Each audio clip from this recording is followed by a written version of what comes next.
We're now going to start this meeting at 5:35 on July 11th, 2022. And this is the 2023 budget workshop. And I'll do the roll call. Mayor Pro Tem Villalobos. Councilmember Bunker. Here. Councilmember Styler. Here. Councilmember McLeod. Here. Councilmember Clinton. Here. And I am Mayor Glaze. Will you please stand for the pledge? I Pledge allegiance to the flag of the United States of America and to the republic for which it stands, one nation, under God, indivisible, with liberty and justice for all. And to the Texas flag, I pledge allegiance to thee, Texas, one state, under God, one and indivisible. and then if you'd remain standing for the invocation. Dear Heavenly Father, gracious Lord, we are so grateful to be here in Martindale, Texas. Lord God, we just praise and worship you for the beauty of this state and for this city and for all of the involvement that we do have. We praise you for the 4th of July celebration that we had and how everything just went off beautifully. Lord God, as we go forward and look at this budget tonight, we just ask for your guidance and for your hand upon us. In Jesus' name, amen. Amen. Okay. Okay, I'm gonna turn it over to Jerry. Oh, we had a public comment. Oh, I'm sorry.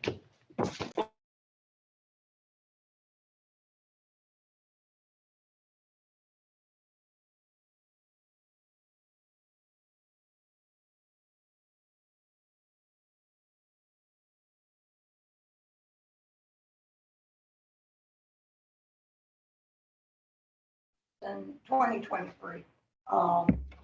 And that allows us to do a whole lot of things. And a lot of that was because of our contract with the city and the money which we received by way of our contract with the city.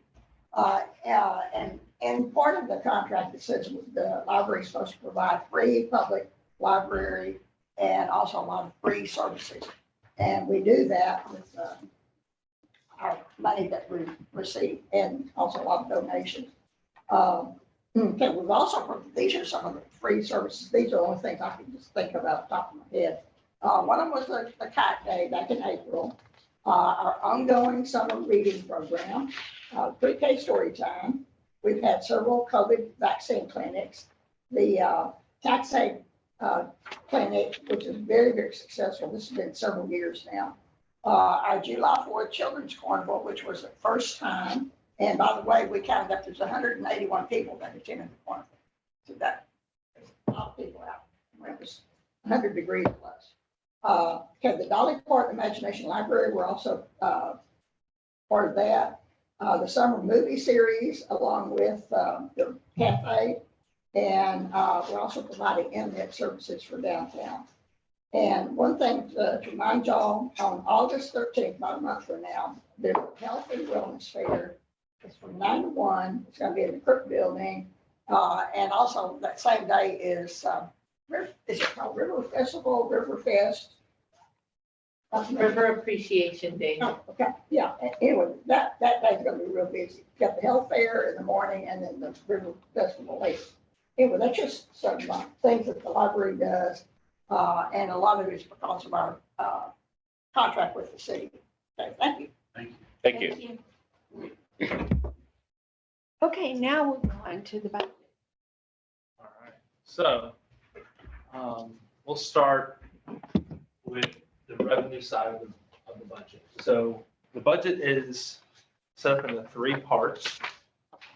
Actually, before I begin, first is to have a collaborative conversation on a draft budget, take input that would then be incorporated into the final budget or a version of a draft budget that would be submitted to our city secretary, Adrian, to be posted on our website, which would then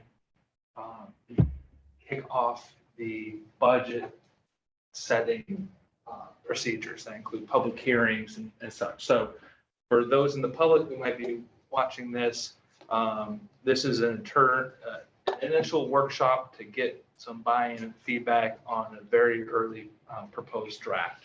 There'll be, I'm sure, updates tonight and updates going ahead in the future. And we'll have something complete by hopefully the first part of September. First, second week of September is our goal. Yeah. Yes. Do we know who is watching on Zoom now? No, we only have one participant from the public. currently. Who can we reveal who it is? User number one. We don't know who that is. Wouldn't it be important for us to know who's, I mean, no, I guess not. I don't know if it matters. All right, so that's what we're here to do tonight, is to have a collaborative discussion, a workshop on the budget, and then have updates as we go along. So in front of you, you have a number of sheets, and included in your handout, you have a page that's labeled general fund expenses, utility fund expenses, special revenue fund expenses, and revenue. Those are the primary features of our annual budget. Our budget is separated between, our budgeted items fall within either general fund, utility fund, or special revenue fund categories. The difference between those three is general fund is your discretionary fund. That's something that city council can choose where you want to spend money. You want to, we have $200,000 to the parks, $200,000 to the parks. You know, damn the torpedoes, that's what I want to do. I call it. Watch out, don't even say that first Yeah, thing. I like that on a humorous start. The utility fund is the budgeted fund that manages business activities of the utility, solid waste services. And then the special revenue fund, those are a collection of restricted fund types that have some sort of statutory legal policy restriction on how the city spends those. So less opportunity there to horse trade between different fund accounts. In my mind, it makes sense to start on the revenue side, so we have an idea of where we're starting out. And I think the bulk of the conversation tonight is likely going to be within the general fund. So we'll start there. That's going to be about the middle part of your page. To orient you to what we're looking at tonight, you'll have in your initial column on your far left a series of account numbers. Those I recommend you use as reference as we talk about specific lines as we go from sheet to sheet to sheet. Next to the account number, you have the description, just a name that we placed on that account line. And then across the top, you'll see a series of columns labeled 2017 through 2021 actual numbers. Those are actual expenditures or revenue amounts that we accumulated. Those have been already subject to audit and validated. Then we get into the colored sections. These are additional points of reference as you consider the different numbers. So in the column that's green, it has our current year 2022 budget. So as we consider our proposed budget, you want to know what we budgeted last year, look at that. In the column next to that, you see EOY projection, that stands for end of year projection. In most cases, that is a straight line calculation of how much money we spent to date, extrapolated out to what we would project by the end of the year based off of how we've performed in that area so far this year. There might be some limited exceptions to that. Hey, Yeah. Jared, on ours, like on 5,000, it's 207. What, our numbers aren't matching. So if you look on 5,000 on what we got on the line 5,000 on what's showing on the screen, that's not what it's showing. 6,000 for I'm just Wastewater saying, like, Wastewater service. yeah, Let's see what she's talking about. Where is it not matching up? is it on the 20? We're on the revenue page. Yes, I'm on the revenue page. Yeah, what's not matching up on it? If you see like the number right there on 5,000, oh, let me see. Yeah. Heating, It's 5830. 5,830. You're on 5,000 wastewater service fees? Yes. Go, what number is showing on there for 2022 End of year or budget? in the budget? It's 4977. 98448. For wastewater services? Yeah, that's right. 98448. I'm talking about like right there where it says is that 200,000? That's the one below, that's solid waste service fees. So solid waste service fees. I'm just thinking my numbers don't match what we have in here. Yours? We need to change your glasses today, so I might. Oh, so yeah, you were looking at the number, the 207 to 200. That's You're looking at the below. budget Uh-huh. versus, I was going on to the next. So you're column. right. Where are you at? Everything looks right on here. So I was describing the columns. Gotcha. Okay, I was just confused. Now I'm with the program. Glasses look good. Thank you. Yeah, so in the green, as I was mentioning, is the budget. The tan is the end of year projection where you're looking what has been spent or collected to date and projecting out. It is not, it's a very simple formula when there's quarterly payments and some other items like that, or heavy expenses in the beginning of the year that aren't going to be reflected at the end of the year.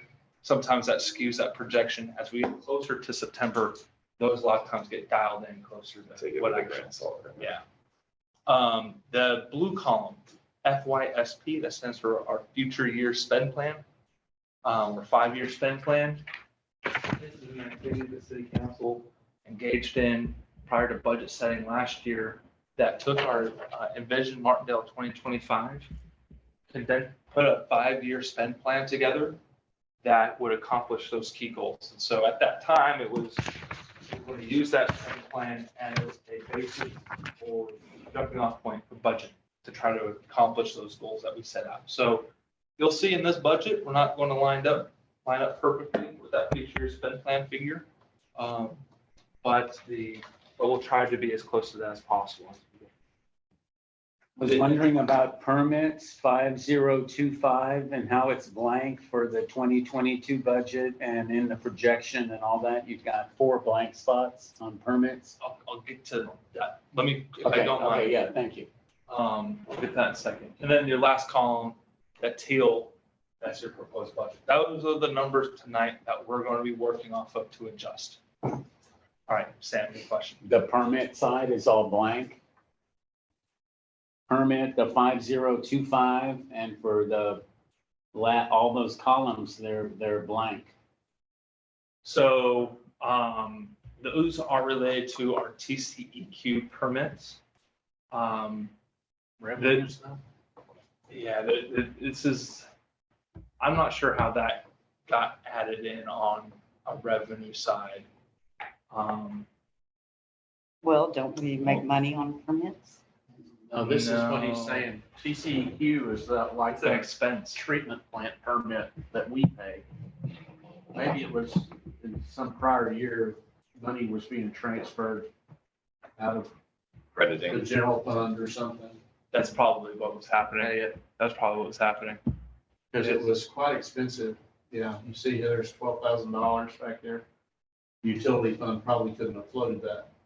Well, So what, 12,000, when? Back in Oh, I see it. 2019. Oh, okay. when we had a permit renewal. So every 5 years, you go through a larger renewal, and then every year you have a smaller permit. So service this is really fee. an expense, not a Well, revenue. what's showing here is what Dwayne is The other- describing is a transfer from the general fund, The other permit from the is, general fund to the. yeah, the other permit is what you want to be looking at is under the general fund in the middle Yeah, there. okay. It's the way the state gets income from these little cities like us. Yeah. The lovely state of Texas. So for revenue, we wouldn't have any revenue. that's an expense item. We'll see that on the utility fund. Thank you. All right, so that's where we're at. Everybody feel comfortable with reading the charts? All right. So getting into the general fund, we'll focus on the general fund revenue side. So we're going to be about the middle of your page. Start the total. We're looking at our total general fund revenue at $615,076. That's a sum total of property taxes, credit card usage fees, municipal court, franchise fees, building permit fees, sales tax revenues, and any interest gained on our taxable interest. And we'll get it into each line item as we have. I want to make sure everybody's with me there. Okay. The property tax revenues. So property tax revenues, right as of today, do not have a tax rate calculation from the county appraisal district. Last year, if you recall, we were waiting with bated breath for that information. It looks like we'll probably get that near the end of this month. But for right now, I did a simple calculation based off of last year's property tax revenues. The city can increase the revenue that's received from property taxes up to 3.5% on existing properties. The property owners who are over 65 and the paperwork have their tax rate locked in. New properties, so if someone built a brand new home in a bright green field that didn't exist previously, that type of property would not count against that revenue maximum. The city council could choose, if they wanted to, increase revenues by more than 3.5%, but it would be subject to a voter approval. And we'd have to take action on that pretty quickly because we'd have to call a special election prior to the end of September if that happened. Historically, city councils in the past weren't interested. I don't suspect, based on the budget, I don't think it's needed at this time unless there's some items as we get into the expense side where we need to identify additional funds. So for now, I left it at a very rough estimation of 3% increase based off last year's amount. That 5% flow is just kind of taken out of there, being more of a conservative estimate until we get the final numbers. Yes. To me, it would seem like the increase from last year to this year would be, the monies that we would receive would be more than 3.5% based on, but you say you're not basing it on sales that. No, so the way that property taxes work, at least for the city, I'll let the counties and school districts figure it out for themselves. But for city, which is only for everybody's property tax in Martindale, the city portion is like 0.5%, compared to, a full, right, was it 1.25% or something like that for the school district. So it's a small portion of your total property tax bill. But for the city, we are regulated in how much revenue we collect from property taxes generally. So it happens in a growing housing market like we've had in the last year, especially where home values have gone up by 10, 20, maybe 25%, crazy stuff. Let's just say 10%. Your home value goes up by 10%. The city can only collect an additional 3.5% from everybody. So what likely is going to happen is all of your property tax rate from the city is going to go down substantially. So your actual tax liability will only grow by about that 3% rate. That law is in place to prevent people from, incurring additional home ownership costs outside, just by fact of the market condition. If you got a homestead. Well, it doesn't matter the homestead or not. Those exemptions and things are kind of calculated out and it's done by the appraisal district. But for us, we can't, just because, say, the total value of all the homes in Martindale, I think last year was $62 million, all the homes. say this year that all the homes are worth now $80 million. Well, just because all the homes are now worth $80 million doesn't mean we get to apply our same tax rate from last year on those $80 million. We can only apply the same rate that would accumulate the amount of revenue of last year plus a small 3% increase. So it's about $12,000, $13,000 over everybody. So it's, in here, you'll see a pin placed in on what that amount is. It may fluctuate by about $1,000, maybe $2,000 up or down as we get those final numbers from the appraisal district. But this, I think, is close enough for us to handle our main budget setting activities. And then if there's significant changes later on, we can discuss them, and those will be updated. Okay. In the draft budget that goes out, we will have a draft property tax rate that gets published in that budget. How that all works together is somewhat complicated, but we're hoping within a week's window, all the numbers come in at the same time. We can in the tail of the donkey. Get it going. All right. Any questions on property tax? So I don't have a rate for you today. All that to say, I don't have a rate for you. I think last year was, 42 cents per $100. I can't tell you if it's going to be 42 cents per $100. It's probably going to be in the 30s, most likely. But likely top line revenue at probably about just shy of $365,000. Is the 3% increase? That one's full. Full. Which is for the budget setting purposes, compared to last year's budget, it's about $10,000. It may be, that's a conservative. We may end up, when we get final numbers, be up $2,000. All right, credit card usage fee, that's based off of customer interactions with the court. So it depends on how many people pay by credit card. It's really a pass through. So really no idea. No way for us to increase or reduce that revenue It's line. offset too. Yeah, and it's offset. the budget. And that's what it costs us in We- order for people to use their So credit this, card. and this on the revenue side, it's what we would assume is being collected for us to then pay the credit card servicing company.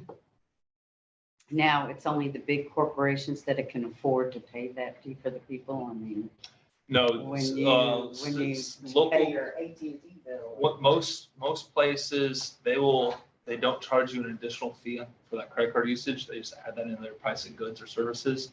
But cities are different where we They're not allowed to disclose what that actual fee is instead of baking it in as like some sort of Oh, added value okay, um, gotcha. fee or something. So it's more transparent with us than it is at the grocery store.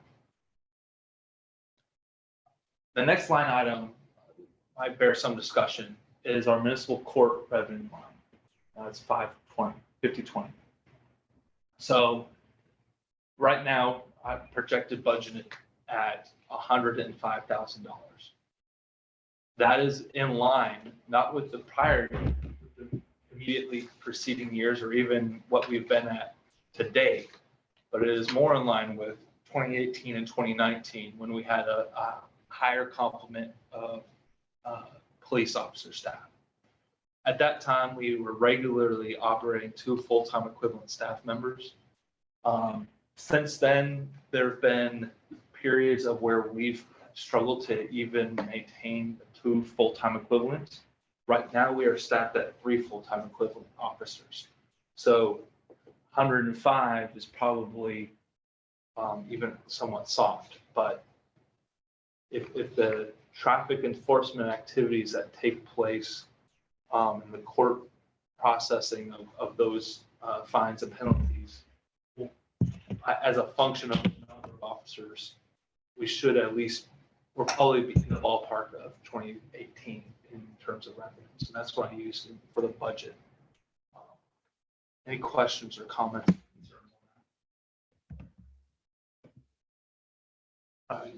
We only collected $4,800 in June. 4,800, so it's still low, It's still lagging. still lagging. Or, that's another subject.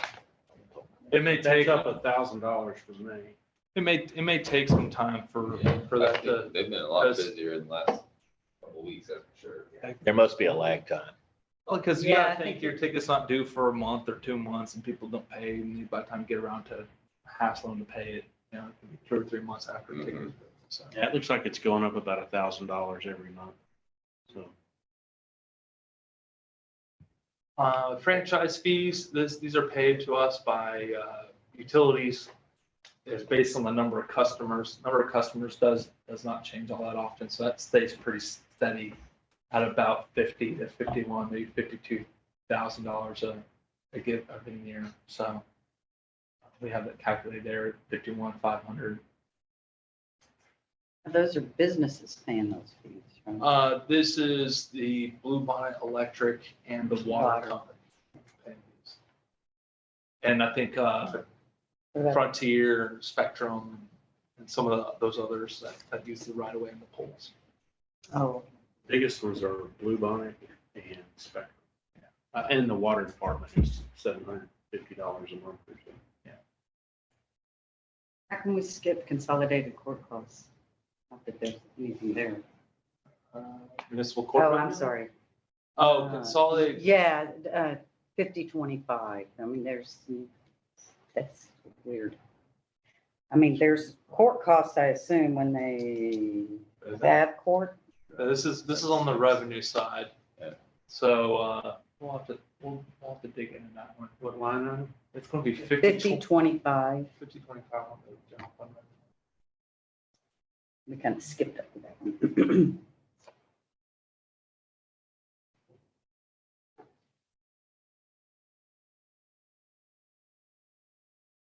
I mean, Yeah. we got 2000 in That fact out. 2022. And the only other time we got money was in 2020, and that was 40. Yeah, I don't. Yeah. I don't think that's right. It doesn't sound right to me. No, There's two of them, two of my postings in March that went there that I don't think they should have. Yeah, so it's probably accounting. We'll clean that up. Yeah. When we do the end of year closeout. All right, going down to 5040 building permits and fees. This is no smart way to do it. Mostly a guess. I use what we budgeted last year, and what we budgeted seems to be fairly close to what we have in our projected end of year, within about $5,000. So this is a reflection of the level of building activity. Now, with recession and things, maybe some of that slows down, but then again, the housing market is still hot, so full employment, we haven't run any unemployment issues, so maybe those sort of items continue humming along. But a portion of this is a pass-through. So on the expense side, you'll see an expense or building permit fees that get paid out to Bureau Veritas, our inspectors and such. So now as we get developing, that like Lanzola, once they start good developing, those, is that going to go up? yeah, I mean, a new home permit fee would be quite substantial. So if they start developing new homes, that'd be pretty significant. But that will include several different types of permits, or is it just one permit? I'd forget what our fees are. I'd defer that to Lee. Yeah, You probably be able to advise on that. Yeah. There's several different permit inspection requirements, like fire, plumbing, and structural and all that. And how we collect fees on each of those is something that Mayor and I have talked about. We want to look into in the future, making sure. What's difficult is your revenue, you could collect a building permit fee and say August, and then the bill to the inspector doesn't get called out until October. Now, now you're in a new fiscal year. the bill for that inspection in October doesn't come until, maybe January or something. Yeah, And so keeping the red yarn through each of Right. those and tying it back to the fiscal year, and all that kind of gets a little. Yeah. So it's okay. tuck you into that calculation. So I haven't had a bill from Bureau Veritas since April. Has that changed since Lee's been on board? I would probably have some coming up soon, but I don't know. He's a lot not of replacing inspection them? activities. No. What he's really doing is facilitating the permitting process, but the inspector portion is still being outsourced. All right. Well, the permit fees, it seems like it would be higher than that, the revenue based on now that we have someone as an employee that has been beating the bushes, so to speak, and is collecting more revenue, because it said in 2021, it was like $23,000, and now it's only projected at 15. I mean, Some of that was a very large building fee for across the street. That permit fee that was realized. So We also had a lot of fees that one year they did on those lots down there on the river. They're like 7 or 8 of them all yeah, in a row. oh, across from Jack Mudd's place. I've been at 2018. So that's why it was more in 2021. Okay, and then all the fees, as you say, for Mari's place were initially collected in 2021. Yeah. Okay, thank you. All right, on the sales tax gets a little goofy.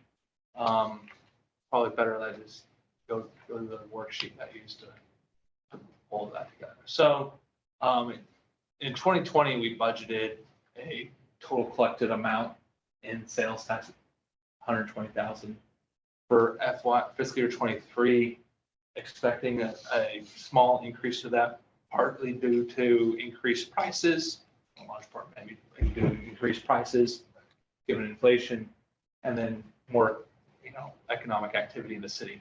So how this gets broken out is if the state collects $130,000 on our behalf, it will keep 20% of that amount, 26,000, and as a repayment towards outstanding debt, and then provide the rest of it to us.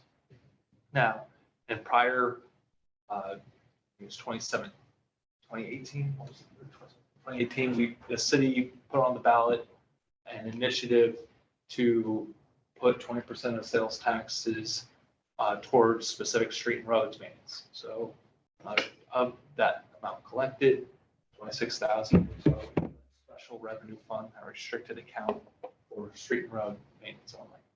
And that leaves you with a balance of $78,000 for general purpose, general fund. So on our general fund revenue,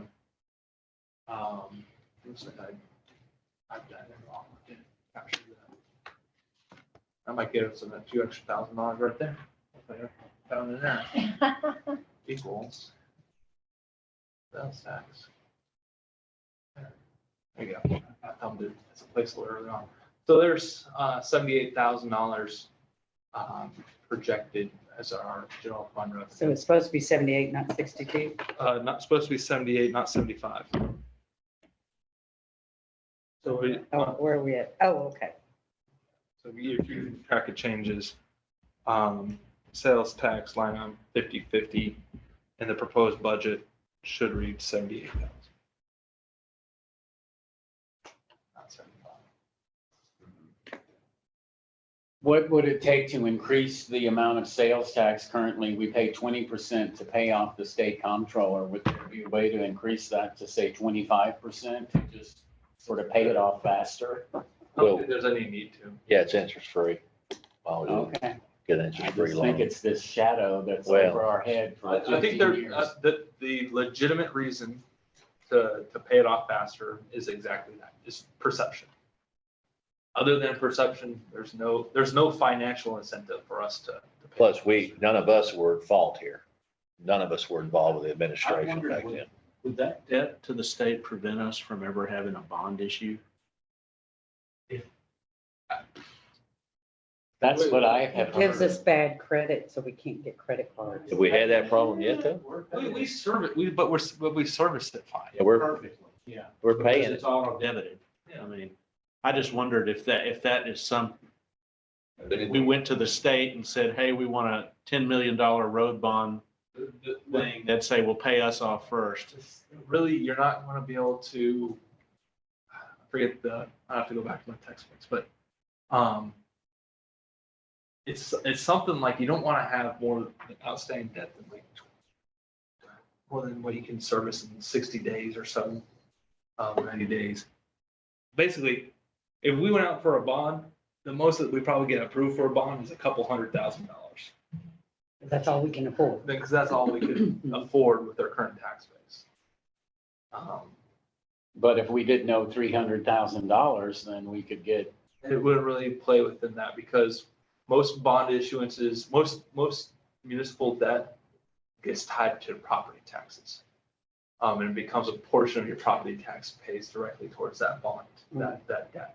And that's capped now too. Yeah, Oh, that is a different maximum ceiling level. that you can go But to. what we got here for the road on Northwest River Road was a grant, not a bond. Northwest River, yes, Northwest River Road was a grant that had a matching. component. okay. All right, the last remaining revenue item, $1,000.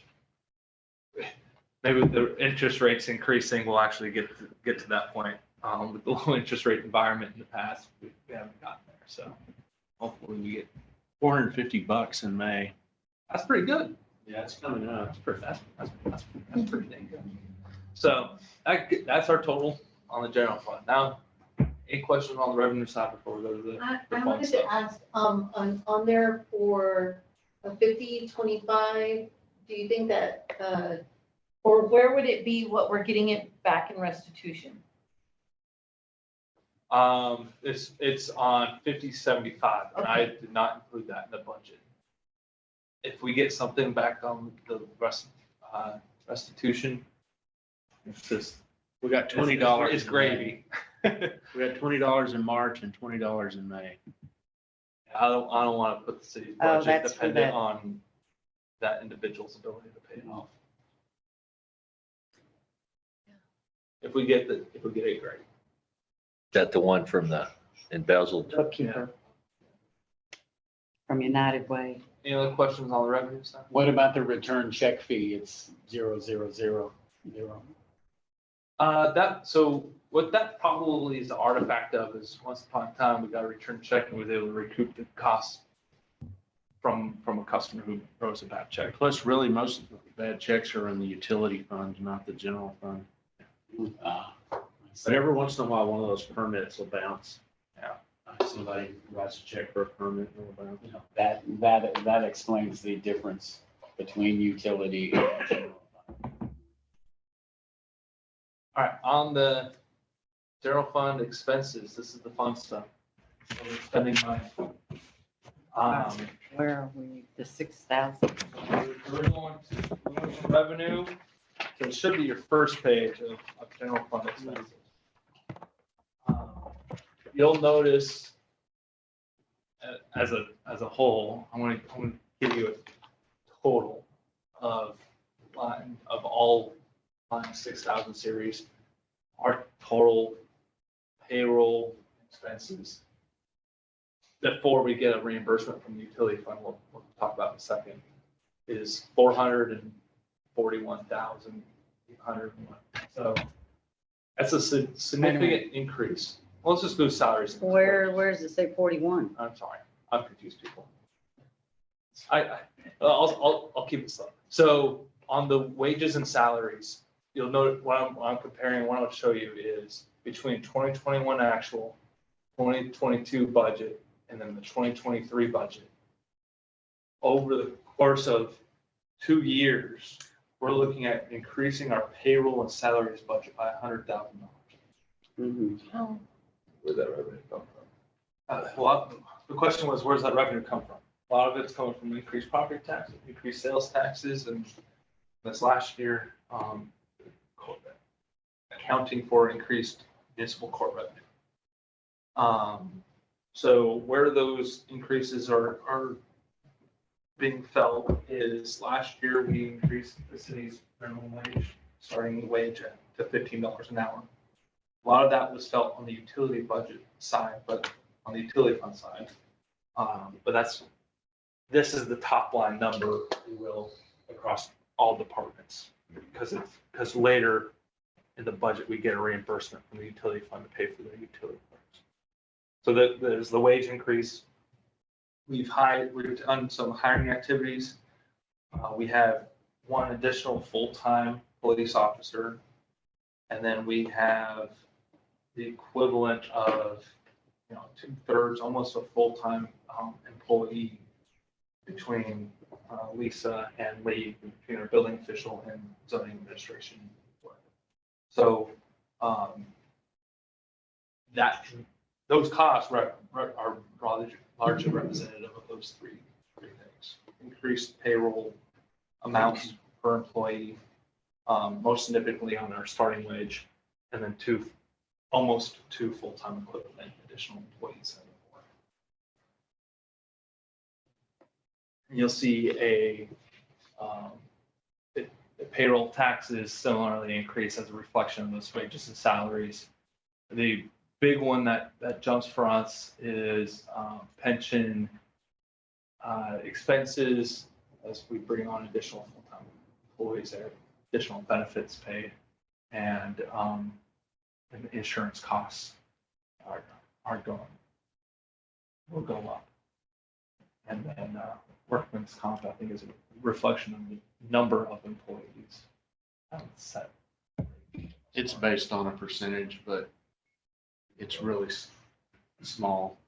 So that's our wages and salaries. So you were saying like the total of all that, including. Yeah, the total of all that, Workman's comp and, before you take up the And utility fund expenses, it comes out insurance. to 441,000 change. How can you explain the difference in the workman's comp thing of the 2022 budget and the end of year projection is a $5,000 difference? Based on personnel, let's say. Yeah, it looks like in this year, we had a pretty good audit adjustment. What they do is they come in they estimate your payroll at the beginning of the year, and then they come in at the end and adjust it to actual. But by the time they get here, we're way into the next fiscal year. So there was a $1,600 adjustment. If you take that out, we're a lot closer. Overall, so if we look at our general fund Is it quarterly paid? That's what's revenue, happening. we're looking So at, this is if this was a quarterly payment and we hit a quarterly payment early in that quarter, if we project out, it's going to skew the projection quite a bit. So let's think of it this way: if it was $10,000 over the course of the year, and we're only just barely past halfway of the year, but we've already paid 3/4 of the payment, so we paid 2,500, 2,500, 2,500. You might have paid for 9 months of that cost, but you're only calculating for 6 months. So if you take a per month cost or per day cost and extrapolate it, you're going to skew your projection quite a bit. The good news is it's only a couple $1,000s, but that's one that we'll watch get closer to reality as the days go by. But I will say that Probably needs to go up. I'm not sure what'll happen, but Harry was on workers' comp for a good little while. Well, that's what I was saying, was those were some personnel costs based on last year. So we could get some adjustment for that. I'm not sure. Okay. But even if it goes up 50%, it's only $1,000. It's not a big number. Do you think we should budget for closer to like 5,000 on that then? Probably, yeah. Now, are all the payroll coming out of general fund? Yeah. Yes. Now, Okay. even utility clerks? So the utility clerks, they get paid, their paycheck comes out of utility or comes out of general fund. But we transfer funds from the utility fund to the Okay. general fund to help offset that cost. And that's Right. what you see on line 6099. I want to pick up what Dwayne was just saying. Oh, sorry. Make sure we're all tracking. On the workman comp, the suggestion is that we increase that to 5,000.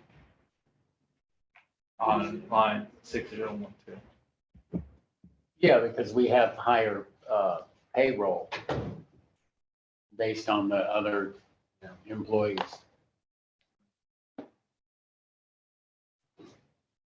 So you want to increase workman's comp? Yeah, to 5,000. To, how much? 5,000 5,000. From 3,575. The for workman's comp, 3,000. Oh, from 3575 to no, 5,000. I'm seeing workman's comp at, oh, okay, there it is.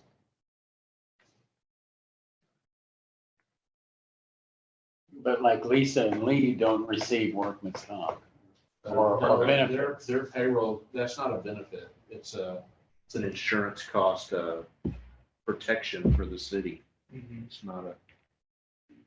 It's not based So on. they your can get it. employment.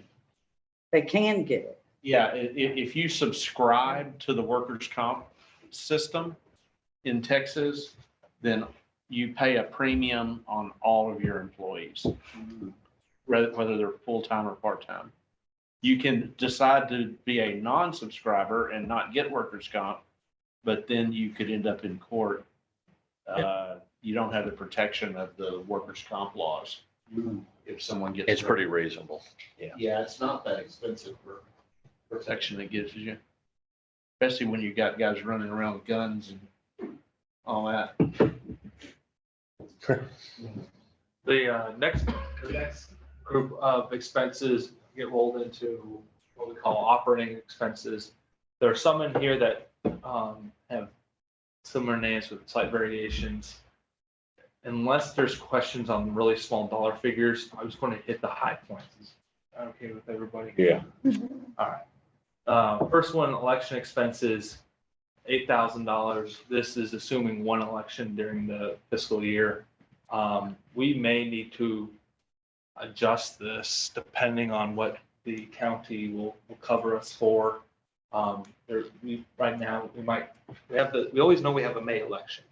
There's likely going to be called a November election to renew that sales tax savings for street and road purposes. Yeah, and if because that the happens, that's- library wanted to get that. Yeah, that's a separate election cost. We're working on the contract now. That might be a number that goes up. I don't know if she's provided pricing Yeah, there's yet. nothing She this she year. said she would give it to us in about a week. Yeah. We'll Today. have that soon. So, that 8,000, that may change, but for now, it's probably fairly close. If you look at years past where we've had two elections, it's been about 12,000. So, we'll go with there. This supply, $6,000, that's on trend with recent postage. That seems pretty constant. The bulk of that cost is mailing activities for the utility fund. Property liability insurance projected at $9,500. Again, this is another quarterly payment, I believe. It is $23.50 a quarter. Yeah, so that'll come down. As the projection will come down. Next one, telephone, internet, that stays pretty constant, about $8,000 a given year. The big one, Sam, it's your time to shine, man. The parks, line item 6600, increasing that from a budgeted amount of last year, 19,000, up to $24,000, based off of the amount of service requirements that are needed in phase one and some increasing maintenance related. Would this be a proper time to discuss actually charging people? Sure. Now, this As is, it affects the budget. okay, this is my personal opinion. I think with the all, for example, the Caldwell County, we have to pay those guys, we have to pay for streets and all that, and a lot of their residents come and use our park. I will say this, I think personally that anybody that does not live in the city limits or does pay taxes should have free access to our parks. But we're getting so many people coming here, I think we need to have a fee. I think we really need to start initiating a fee because we're getting no revenue, and the words, how many people we have July 4th weekend here? 600. And again, I'm going after the state. The state doesn't help. There's lack of parkland on the river. The county doesn't help. We're here with the burden. I think it might be a good time to discuss this, that we need to have a fee. So yeah, if we did a fee, what that would look like is it'd be another revenue line item in our general fund revenue. And then we likely see an expense for additional employee to collect that fee. Now, on balance, you'd want that fee to be more than what you're paying, to collect more than what you're paying an employee. So if our city minimum wage is $15 an hour, we want to stick someone out there for however many hours in a booth. What about, we start off like the national parks do based on honor system, where they put their money. Like the Forest Service? Yeah, Forest Service or, I I don't know, something. think people utilizing Forest Service primitive camping are probably a different customer and user than someone who's Okay. frequenting Can- a municipal park. Maybe rephrase that. So if we had an honor system and like you see a lot of like in a parking lot, you do the self-serve where they print you a card out or whatever, and then you put it on your car. If you don't have it, you get fined. You could instead of a park fee, have a parking fee, but it's not going to discriminate whether you're a local resident or not. They You get gotta label the parking spots and then you gotta do. not, I mean, it's talking about a general Yeah, what general he's talking thing. about, what he's talking about. I get what you're saying. You're saying, walk up to somebody and say, hey, let me see. Well, for example, you have we give our people that live in the city limits or they pay taxes, they have an annual sticker that they put on their car or have it on their wallet or something like that. And then we have this system set up that you pay. If you don't pay, you get a fine, but if you got the sticker, you're covered. If you're in an automobile, for example. Does Caldwell County have a park?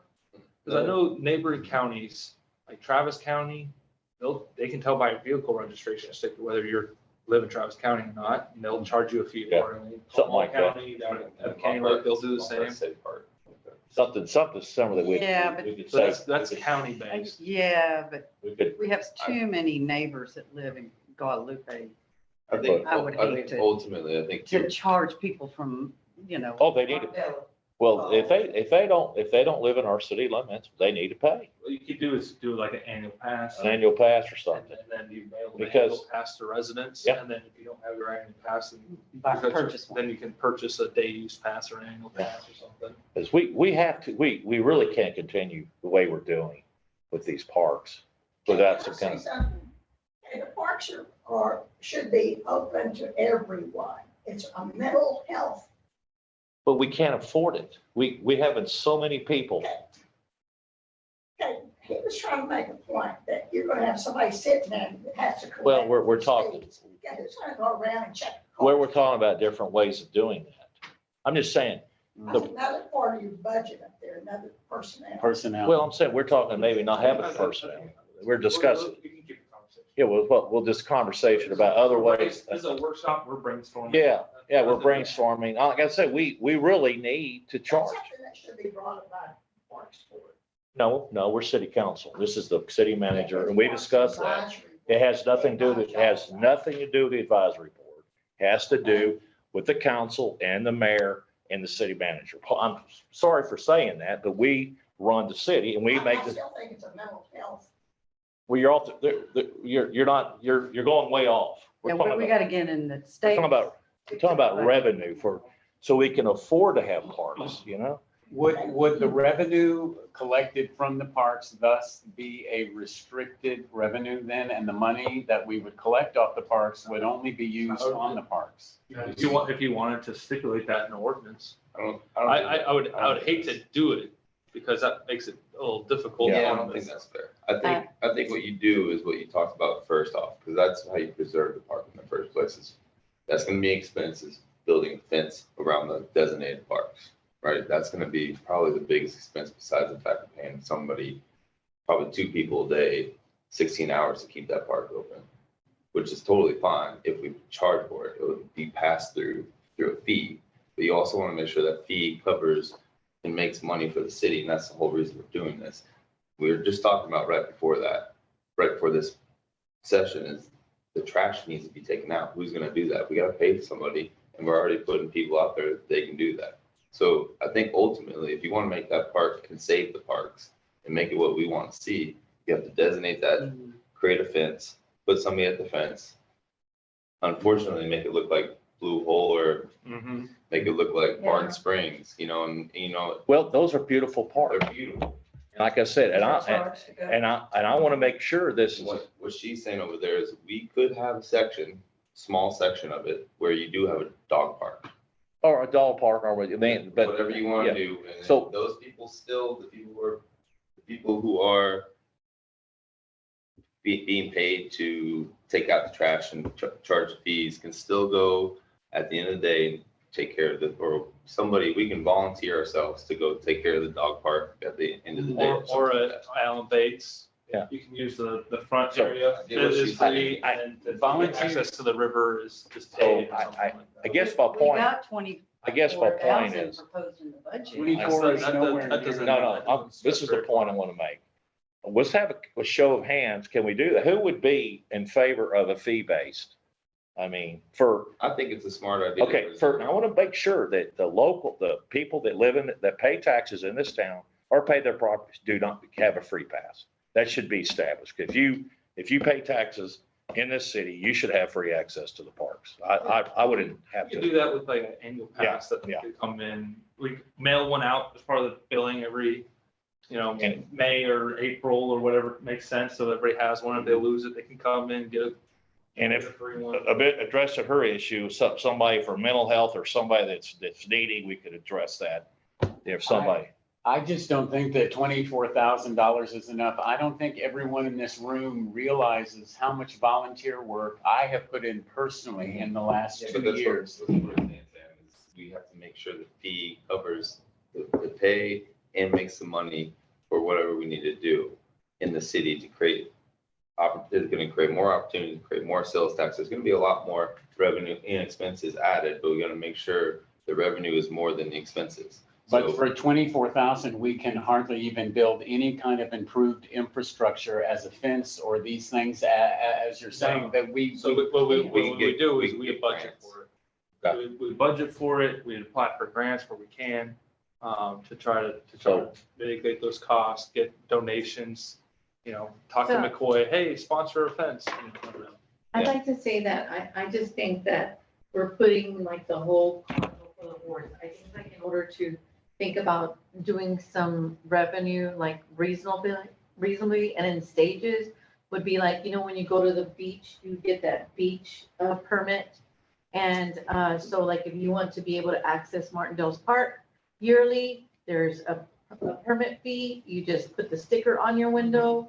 And then that way you're able to do it, because whenever we're talking about that, that's another, that's somebody else having to enforce it. That's other people having to, go down there and have confrontation. I cannot see like fences and everything around our parks. I just don't. I think like if we have it more as preserve it like as a natural area for people to enjoy. Everywhere that you look, there's more and more signs, more and more fences.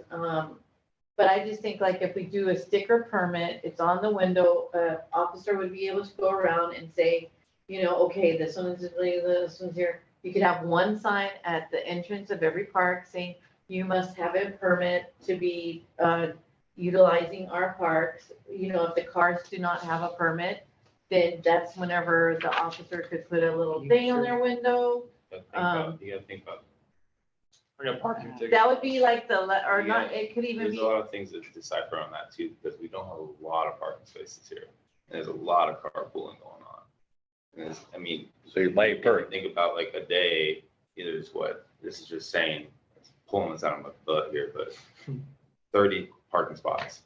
You know, there's damn well more than 30 people down there, or 60 people down there. So then if we have 30 parking spots, then that's how many cars should be there. And if they're not that amount, then there needs to be something done as far as like for safety or whatever. But we can't have like a grand plan and think of that blue hole is gonna happen in Martindale overnight. No, There has to be like a start someplace gradual, and it can't be like blue hole from the beginning, but it can be something like, you could leave the gravel areas and do a sticker for the Why year. can't you just do the blue hole thing right off the bat though? We're already just doing We what we're don't have doing the right money. now. We don't have. That's the why we money. didn't have, You budget for it, you Budget for it, yeah, that's what we're here for. you would have the expense up front, and you collect the revenues over the course of that year.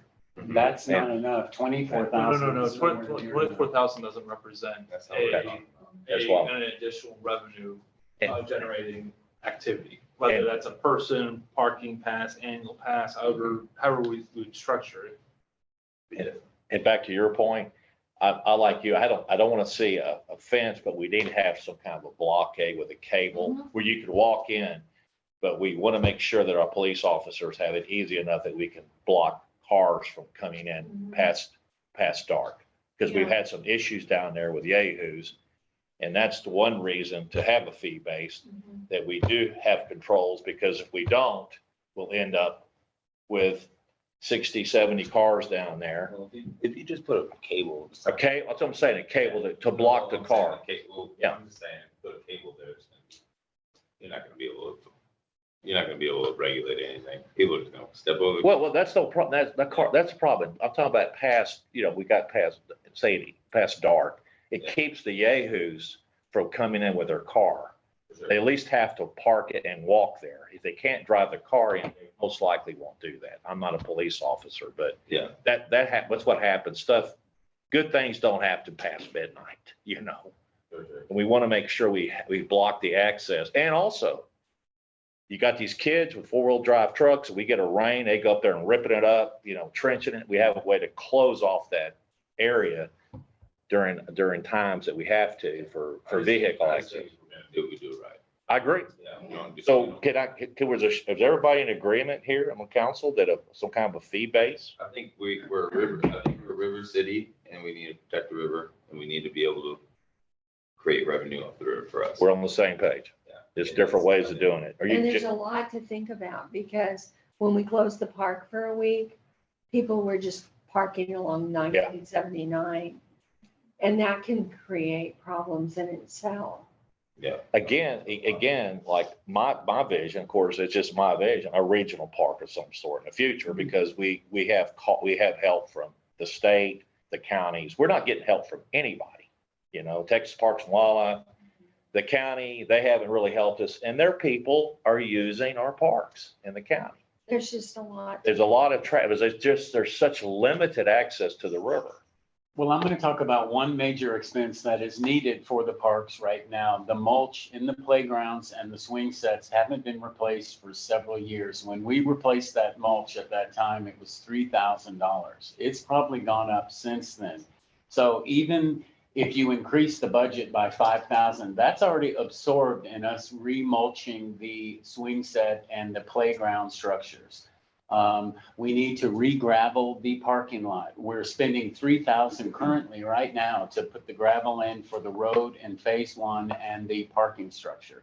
We've already been questioned by ADA compliance about certain things that need to be improved in our parks. I just don't think it's enough money. I just don't think it's Okay. enough money. That's So- all. I would What like about to the see. track needs to be rerouted? I would like to see it more be like 28,000 or so, or something. It isn't enough. We've been relying too much on volunteers, namely me.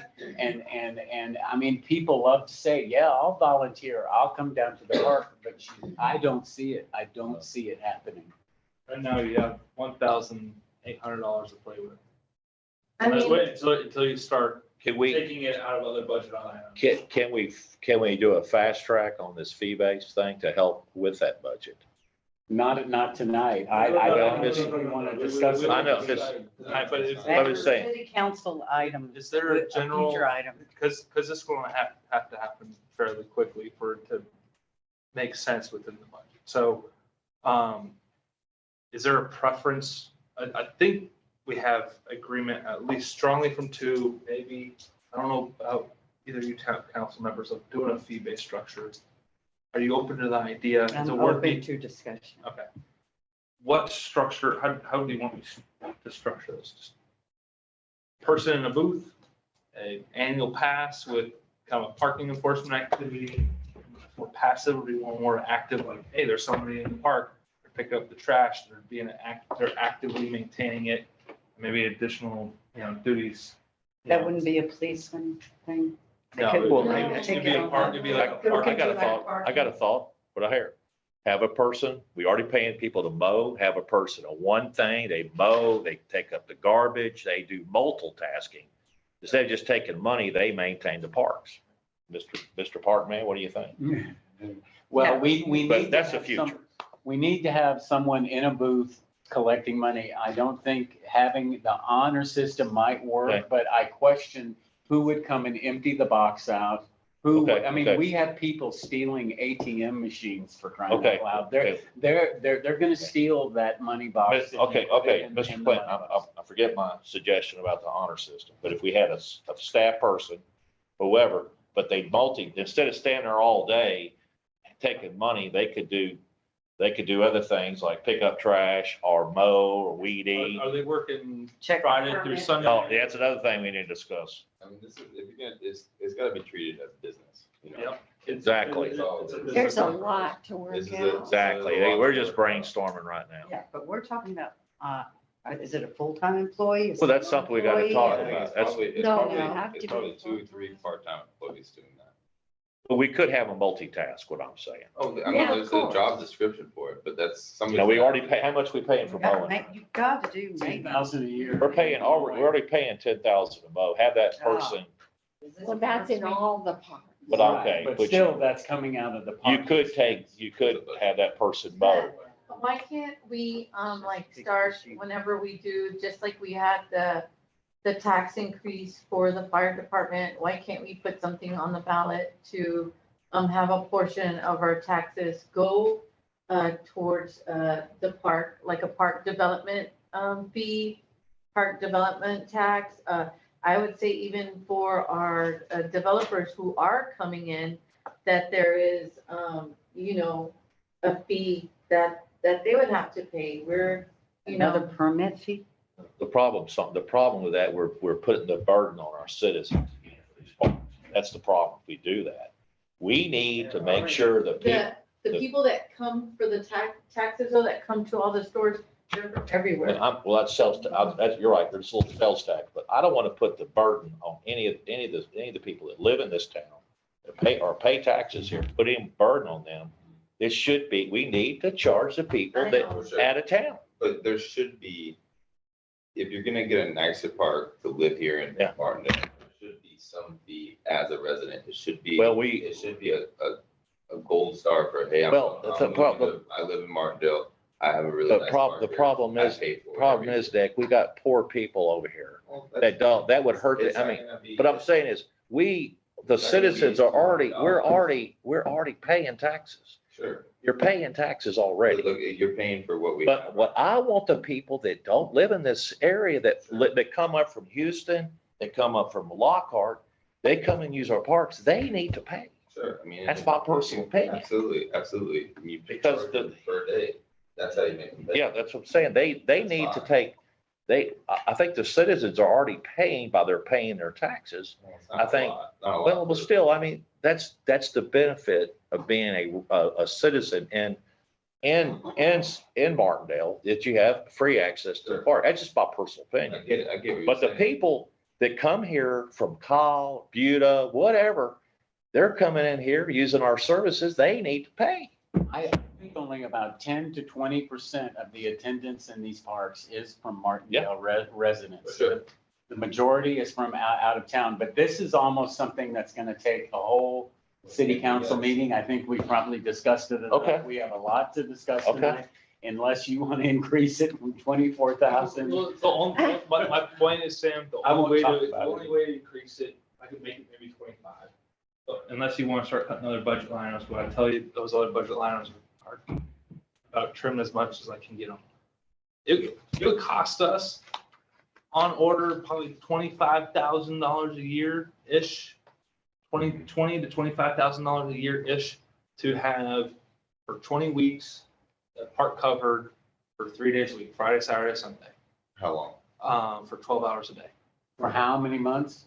for 20 weeks. So, 20 weeks. yeah, so maybe October 1st to April 1st or something like Mhm. that. Well, you would do it in the summer though, not October. Yeah, I said it backwards. I was, in my mind, I was thinking when it would end or Okay. budget. Start. So 20 weeks from April, April to October, About. and That would- that's that would 25,000. Provide That's more just the people. jobs for the kids who can work here in that town, which is great. I mean, you can have 4 kids working that thing. We tried that. Tried to hire a local person and it just For what? doing the maintenance. Oh, we're not talking about maintenance. We're telling them, sit at a booth and take $2 at a time. They should multitask. They should multitask that. Okay. Oh, So for sure. But I this mean, is another discussion. real Yeah. rough Yes. math. You're gonna want to probably, in your margin, you're gonna probably want to double it, right? You probably, if you're going to, it's going to cost you 25,000, you probably want to at least make 50 off. Yeah, I exactly. need to audit So- how many people are. So, and then how $50,000 is our goal of, revenue generation. And we need to look at how many people we estimate are going down there and how many people, how do we charge this? Is it we do a per person fee, per head fee, per vehicle fee? How do we manage access into the river off of 1979 easement, the text off easement? You also, if you do make it a nicer park, you'll bring more people to this town and more people will pay for it. So it's hard to even say to audit the amount of people who will come down to these parks. But it's not gonna be You all don't the wanna- time. They're not gonna charge all the time. Oh, no. You're gonna want to collect about $2,000 a week, about what? $2,000, $3,000 a week out of your, yeah. Oh, you knew this. In Fentress, that owner is Oh, yeah. charging $20 a head Oh, to go on their property, get Yeah, in it the river. looks way better down there. So there's, Yeah. if we're charging, $20 a person That's a lot. That's a little, yeah. per day, or Yeah. whatever, $10, $5. They could come up with something. Your And I'm denominators gonna are make going sure to. that if we do charge, and that's what we're saying, then we're doing cooler checks too. So there I has agree. to be. I there has to totally be agree. everything You're else. right on, right So on. there needs to be a cooler check, there needs to be Exactly. all that. So if Oh. you're gonna do it and enforce, and I just don't want it to turn into an ordinance that's like, and something that turns into a puff of smoke, just for a little bit. If Yeah, it's the gonna cooler be check done, thing, we'll have to, that might be difficult. We might be able to say no outside food or drink or something, but Or we haven't, that gets hard. You Yeah. can search, We have a their- disposable. you can ask them, may I look in your cooler? No, And yeah. they could say no. Once you ask them, they say, no, you cannot search their then coolers. you can't come to the park because We you have need to talked bring to the police disposable about it. containers. good, And we spot have on, holes in our park. spot on. There you go. And we have somebody that we could pay to do that. I mean, we could talk to Tommy about it. But again, This is gonna take more time. that'd take more time, but it, All that goes but it- to the but budget. it- All but it- that goes with all but it that. sounds like we do have a consensus here. I think it's a good, We've got I problems. think it's good for the city because it'll clean the parks up. And when I roll down there on my kayak and you see nothing but trash, and then the rain comes and you're just thinking about what kind of damage we're doing to the river, Okay, can we stick to the budget? Well, this is part of the budget. This is an important issue, Jan, for all of us. This is, Needs to happen. We can make city can make a little bit of money, parks can make a little bit more money. And we can. at least cover our, at least cover our, for improvements. There's people dumping charcoal briquettes on the ground. I took the mayor there and there were Gotta at have rules. least 15 piles of charcoal briquettes. I took pictures today of charcoal briquettes on the ground. So I am there almost every day, noticing these things and seeing it. And I took some pictures today of the garbage. We were not successful in hiring someone to do the job. And so we need someone where we've said that, and the budget, if it's 25,000, I'll say that's fine for now. Just to move And on. then have discussion. Right now it's 24. Now we get 25. But just make it 25 and then let's just move on. It's- You're only on track to spend 16. You're only- Okay. Including that big repair. We could spend a lot of time talking. Oh, we could. It's a workshop in itself. So, okay. All right, Thank you. streetlights are pretty standard for the last number of years. All right, getting the big ticket items on contract services. We pay an annual fee to the appraisal district for them to do our taxes, our property taxes. We pay that about $9,500. Next one's attorney fees. Have that at $30,000. That's right in line with this recent historical spending, So what line item is that? 8010.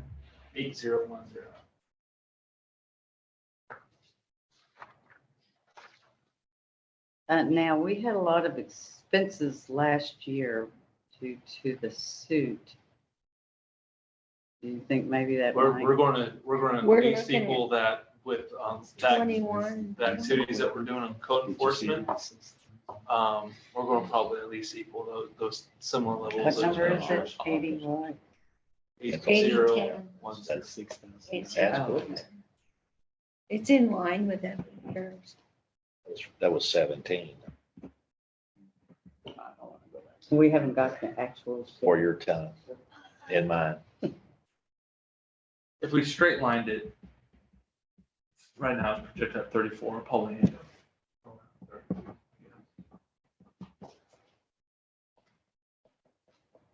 Next one, audit fees, that's been pretty consistent, last couple of years at being less than 20,000. I don't know if we need to look at, Dwayne, a new, engagement letter when our company get bids on that. I know there's the timeline where you switch them up, but Yeah. I'm not sure if now's the time. But for the budget, we have it budgeted the same amount as it's been in the last few years. Skipping down to the next big ticket item is the IT upgrades and maintenance. We're working to get those costs under control. You see that $30,000 projection for the end of the year. And that back down to somewhere normal, but. They'll put that out for- So we're gonna realize- Are we gonna go out for bids for that? I would like to. Do it. So So what's that? IT maintenance, Oh, yeah. does that include their annual fee, That's, the 18,000? what that covers is annual, or not annual, but a monthly, right now in our contract, it pays for firewall protection, server back updates, user account logins, virus protection, those sort of things. And then help desk service support, which are an hourly based. And then this includes like a one or two computer IT equipment purchases. So we might have one or two computers next year we have to purchase.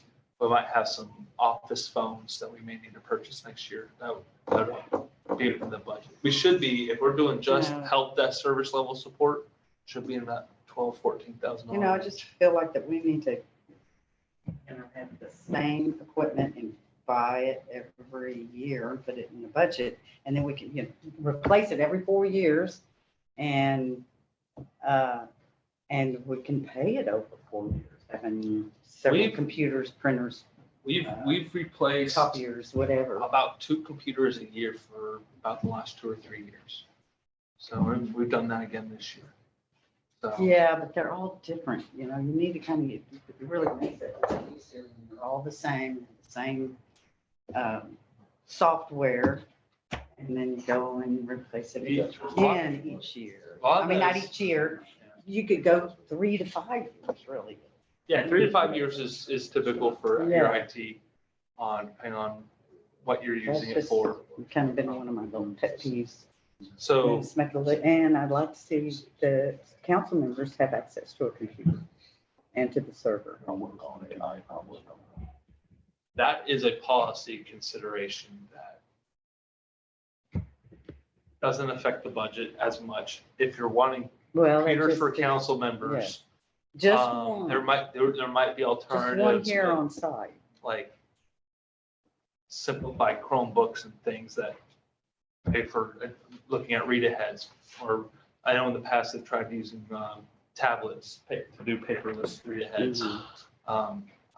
It didn't seem to stick on with that tablet idea. I'm not sure what happened there, but It's too out of date now, and I don't think Oh. anybody knew enough about it to, use them, yeah.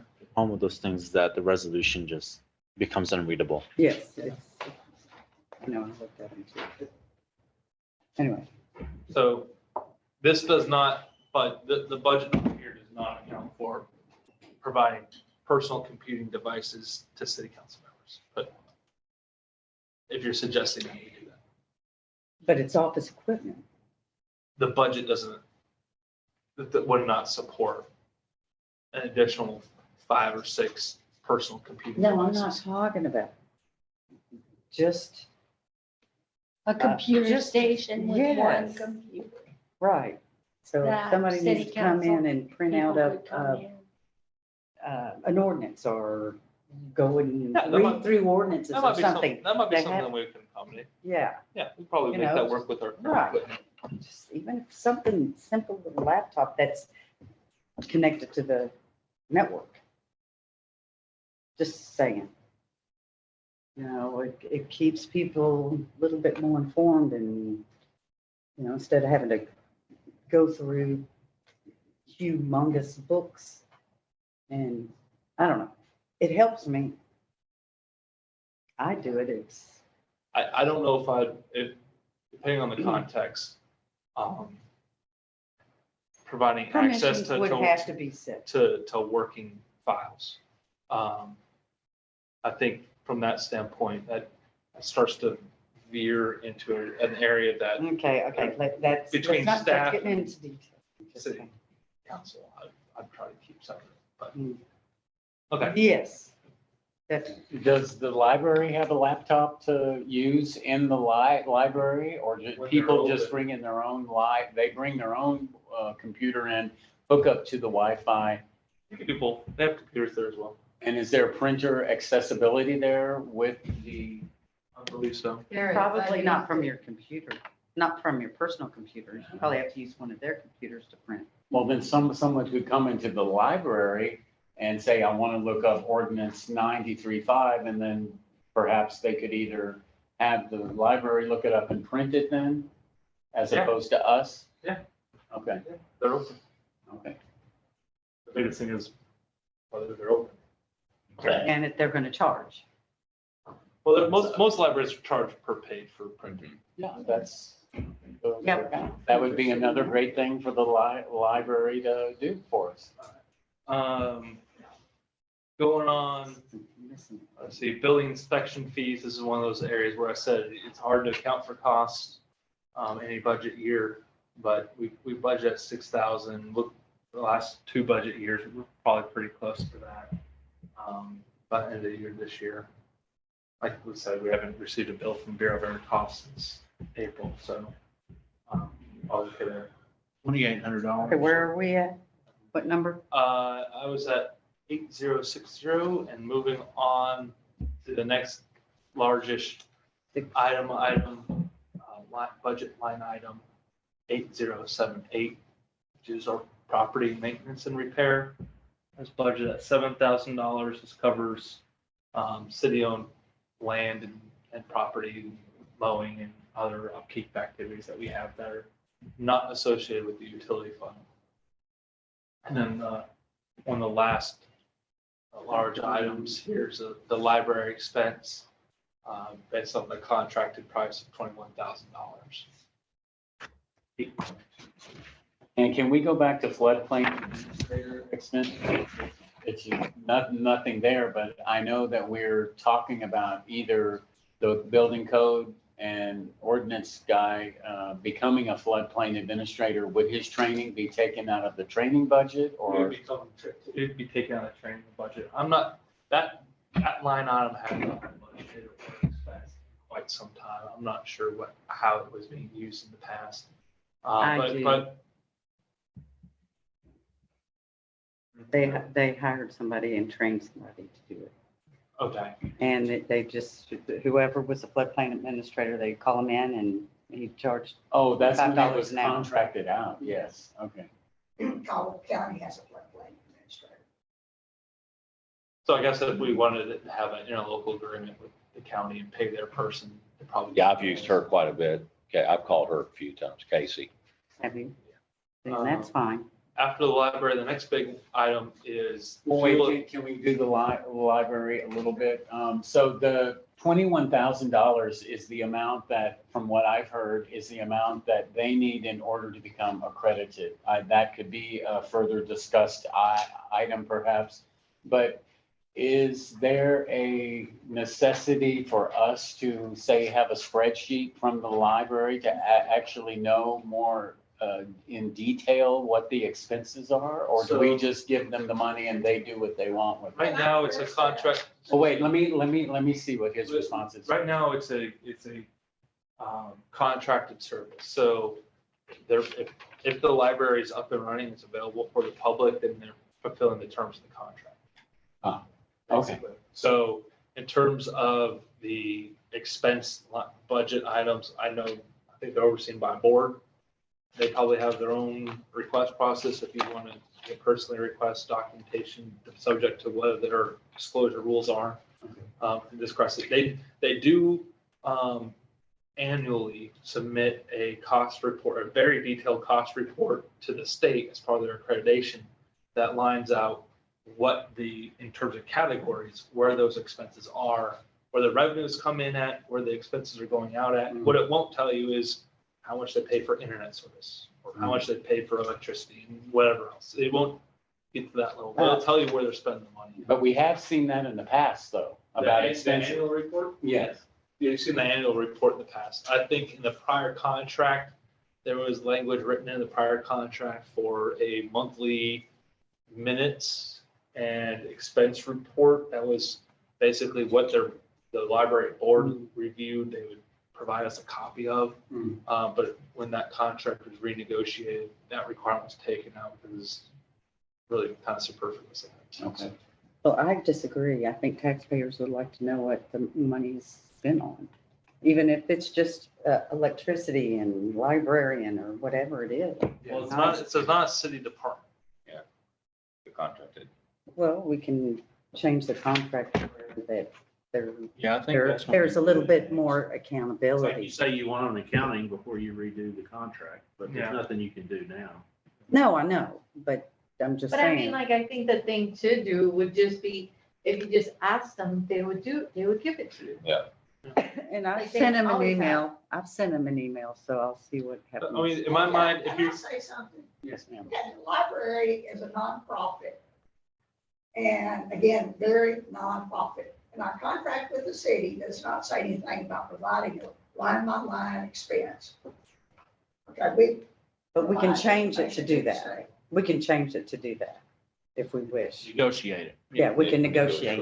But then like in the previous years, weren't we given a report? we're given the, Yes. like even now, I we think- receive a annual report Yeah, from the that they library always do. that they submit to the TESLAC, that's Mhm. this state It's library, very whatever. complicated, though. The last one I read, I couldn't get through it. It's not the easiest thing to No, understand, it's but not. it's But a kind of little, like, little it's kind of like a spreadsheet tax like form this where you would be take a a little bit easier. number from here and number from there. Yeah, it's Follow the not directions, easy. you'll follow the red yarn, What do but, you- Okay, y'all would be welcome to make an appointment with the library director, get myself, our finance person, anyone, make an appointment. We'll sit down with you and provide what we can provide. Okay, there's certain things that, because confidentiality, there are certain things we can give you, certain things we cannot. Hmm. Make an appointment. are you suggesting we adjust the budgeted amount? No, No, give them what they need to stay I accredited. mean, yeah, no, I mean, that's the amount that they need to maintain the accreditation and provide services for the community, which I see are occurring, then I think it's great. I think, yeah, I think any monies that goes out from the city needs to be accounted for. That's all. Well, that's what, in every budget line item, if the money is gonna, that's just like to say for the Parks Board, you know, we could ask the Parks Board for a detailed line item, you know, Well, I exactly think they where need to everything is make being one. spent. Yeah. Well, we have They that. need to because have their quarterly. own budget and what it's spent for. I Spent haven't on. seen it. Needs to be accounted for. We look at the budget. Taxpayer, I'd like to know But where I'm it just saying goes. like the line item where each and every Department little for doing individual thing is mobile going. and mowing The the Parks grass. Advisory Board can tell us. And Um, see, so the same thing, so I think like if we're Parks. gonna, we need to just, if those are requirements that we want, And For the the river giving money taxpayers. too? Is the river giving money? Oh, What- no. Do they have expenses? I think they No, might be River giving no, a few no, so $100. no boards or committees are given expenses. Yeah. All expenses are budgeted. Yeah, but the boards can They- be they- given a they- budget to just, to recommend what it needs to go for. No, the city council passes a budget. Oh. And then the advisory board provides their input on how Correct. those funds that were budgeted can best be spent. Correct, Right, isn't that what I just said? Exactly. clarified. They're not given their ability to administer that budget is only an advisory capacity to the Right, I Correct. understand.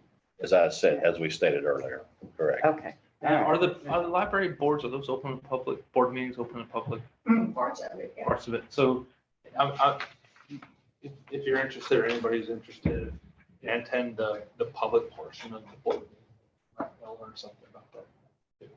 Well, is that something that's posted? How would You you would have- know? I think we've delved way beyond the budget. Yeah. I Come just on, let's go. work with with the library, with the doors unlocked and the lights There you are go. on, walk in, and Perfect. start Thank a you. friendly conversation. Thank you, yes. They'll point you in the Move right on. direction, I'm sure. Okay, so we don't ever use that for anyone. And so you're questioning what the library does. Yes, we will move forward with that. So Come on in and visit. the next big one is Am I fuel allowed the expenses. question?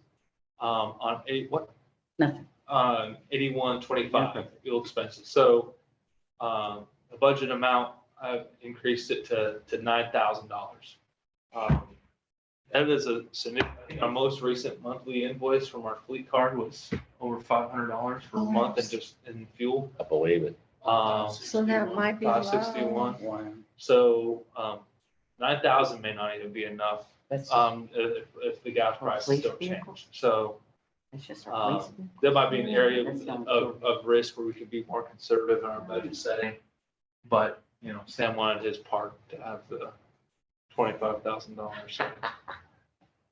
Honestly, one of the areas where we start, where can we assume some budgetary risk in other areas?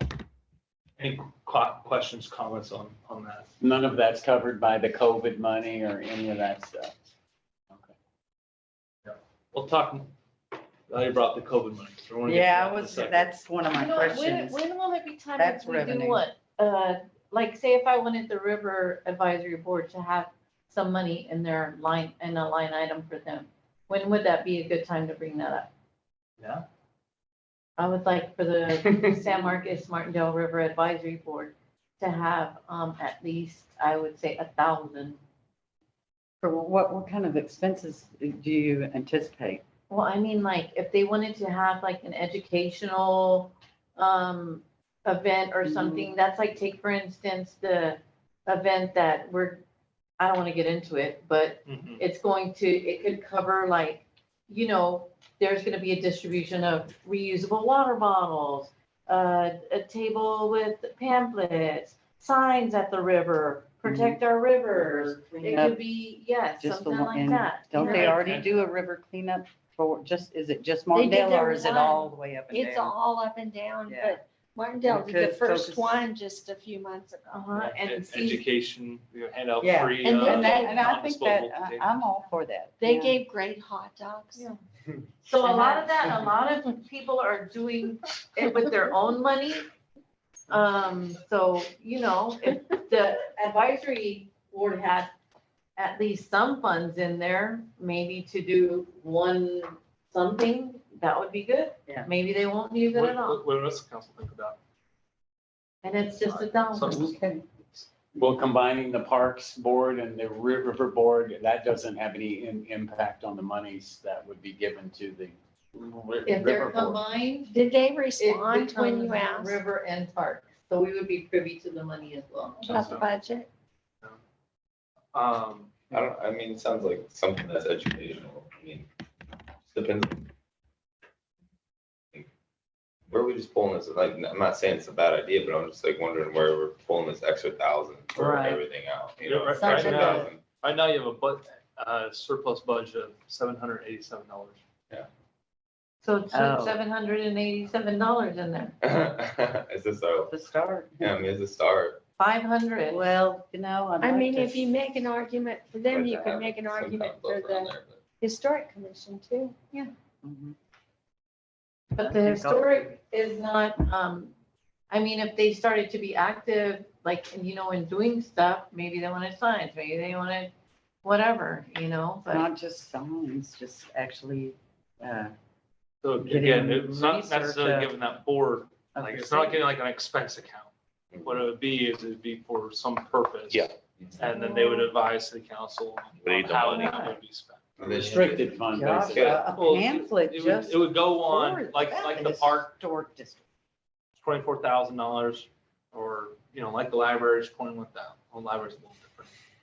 Like if we telephone and internet, if we had a telephone and the internet advisory committee, they would say, make sure you're using, good high-speed internet. Okay, and then we would spend it out of the general fund. Right, it's not like Gotcha. giving out Okay, credit cards or an expense account to the board members or the board chair. They have to be aware of it first and then they have to. well, put they can something in also and come to us. come and advise us that, hey, we need money for, Right, but I think Something. having a line item that is directly Yeah. budgeted to makes that process easier. yeah, I agree. budget to work with. You guys have $757 because that's all we can afford. We'll add that. We'll figure out I'll work with Dwayne to figure out where it goes on this chart. The operating expenses, River Education Fund or something. I'd really like to see about cutting some costs in some of our expenses. We'll have a couple left, right? Yeah, hotel tax couldn't pay for those signage and all that? No, okay, because it could promote tourism, but, okay. The next item, next significant item is, system maintenance is ongoing costs.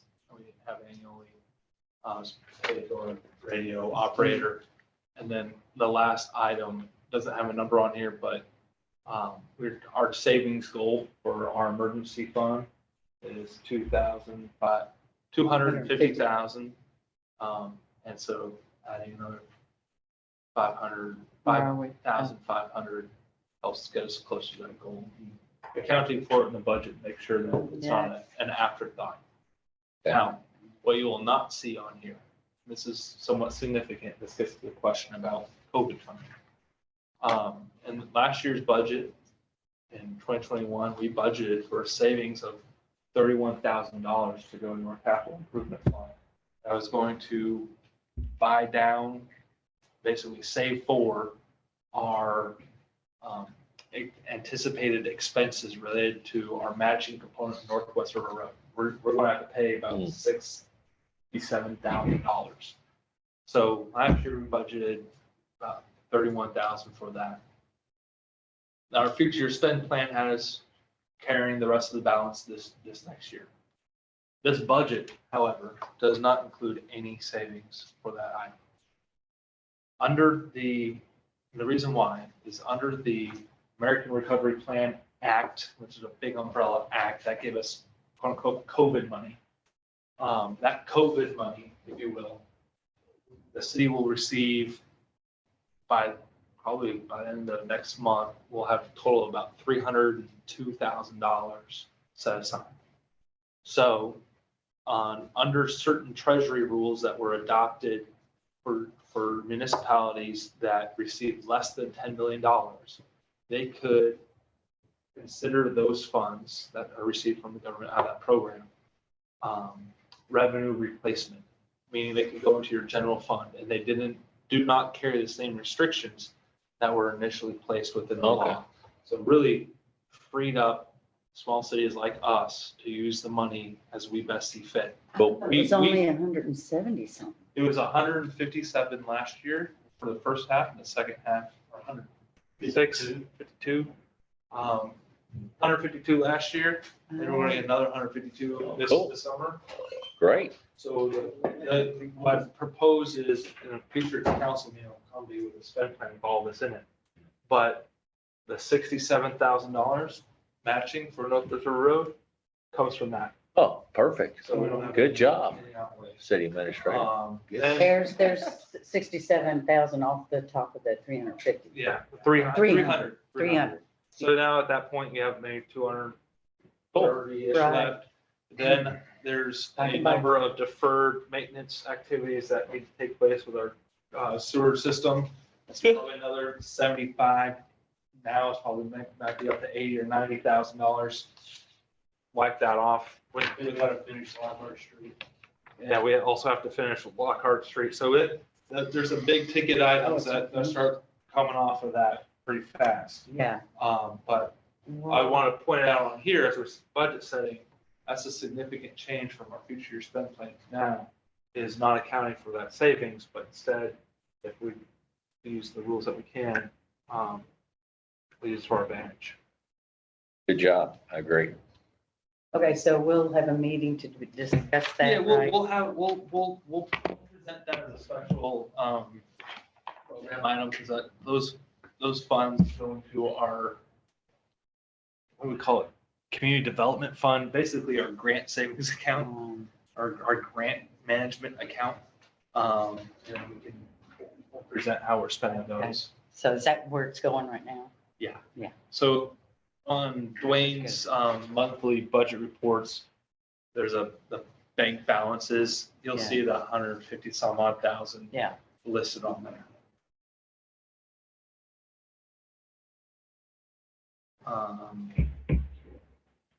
And that kills the general fund. So we'll be back to zero, Okay. and we'll go from there. Any other comments, questions, concerns on the general fund? Anything we haven't brought up? Oh. Hear about sewage maintenance and all that? No, that's going to be. Okay. Okay. Anything else on general fund? I'm not seeing. Operating expenses, contractual service expense, payroll. So on the uniform expense, we just gave 8,000, and so it's 6,500 is the uniform expense, 6650.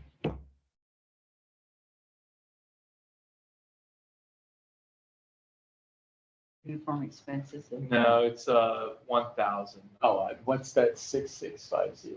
Streetlights. Oh, okay. Is 1,000 gonna be enough? It should be, as long as our police officers, as long as we don't have high turnover in our police department. That $1,000 basically just covers the repair or really replacement of uniforms that might get torn or soiled totally. You would think you'd need to have, $5,200 in June. Yeah, because we hired all those onboarding, so. Okay. If we have. If they leave, we keep their, give me that uniform. And hope that someone comes. yeah, through but at the same don't they time. need like 2 or 3 uniforms? Yeah.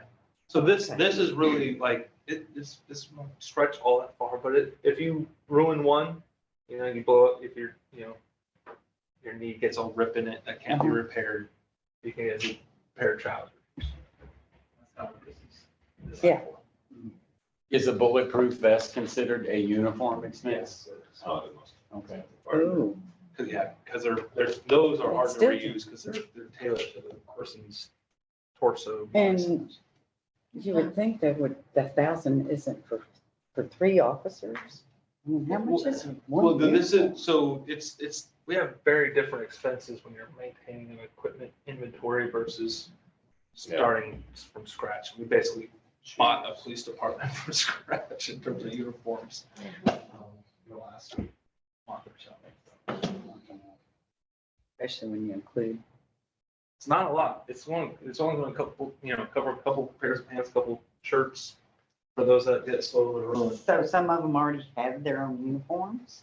No, we've We just bought them. So what you don't see on the anticipated cost or projected end of cost is the amount of expenses we've had in the last month or so, which is over $5,000 Yeah. that we've used to We purchase just all spent of it. $100 on uniforms already Right. this last year. because And of we the are new really gonna officers. budget 1,000?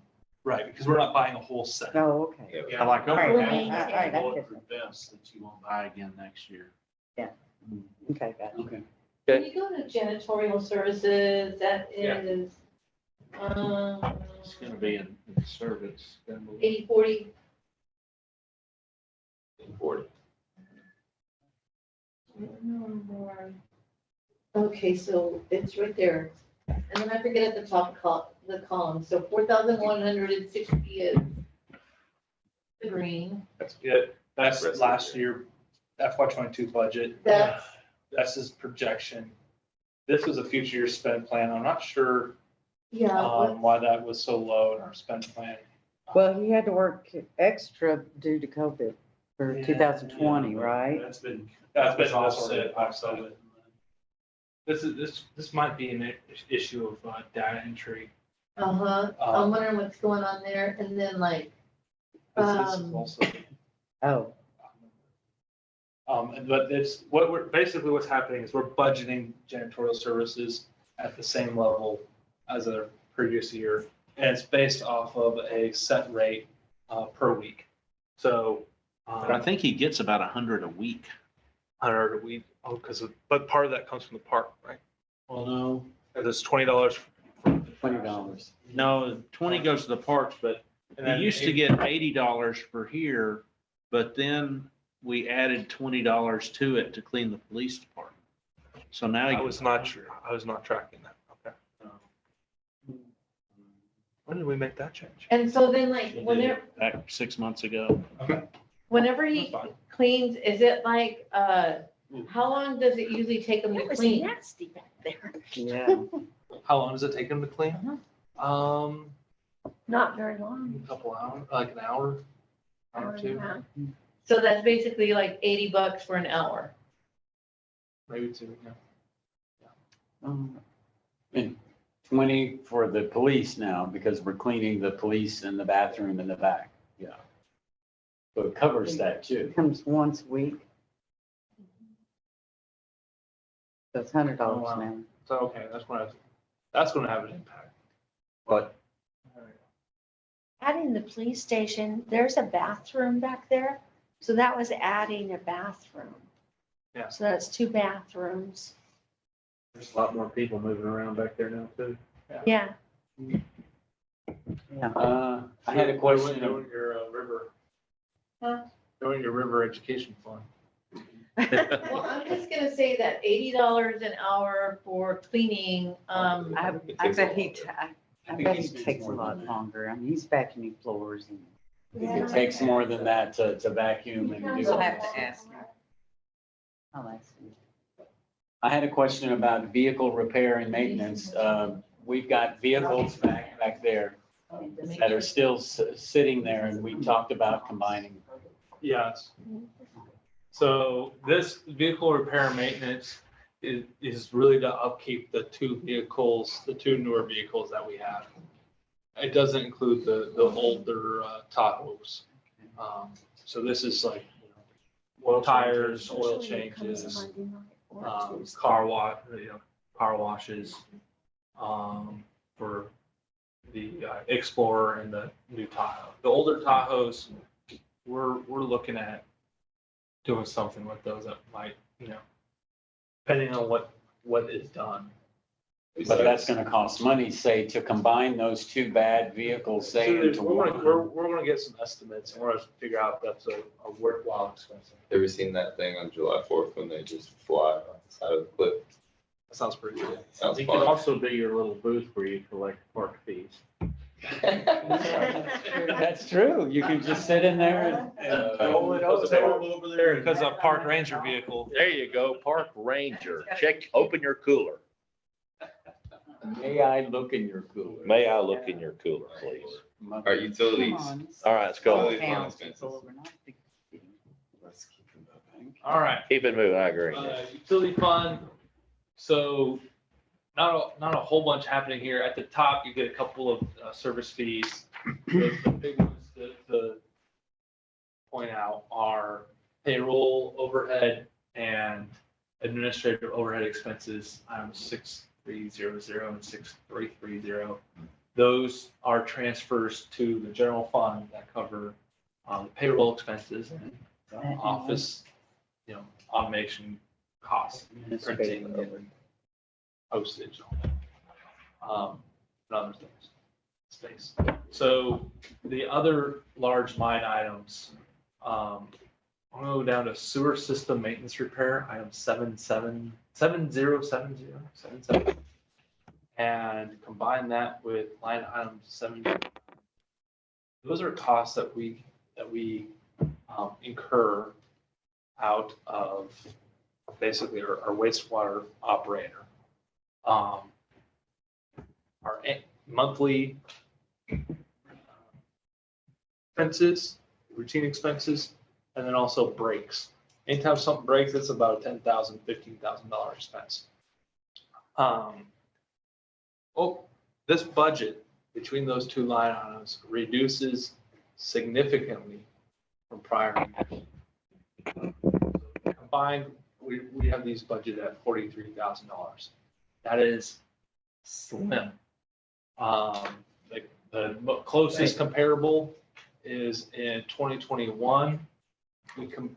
We paid about $50,000 for those two line items. And we've consistently paid about anywhere between 48 to 50 to maybe close to 60. So 57,000 through 9 months. we're pretty high on that right now. So this is an area of significant risk to the utility. Now, we have some padding. We're hoping.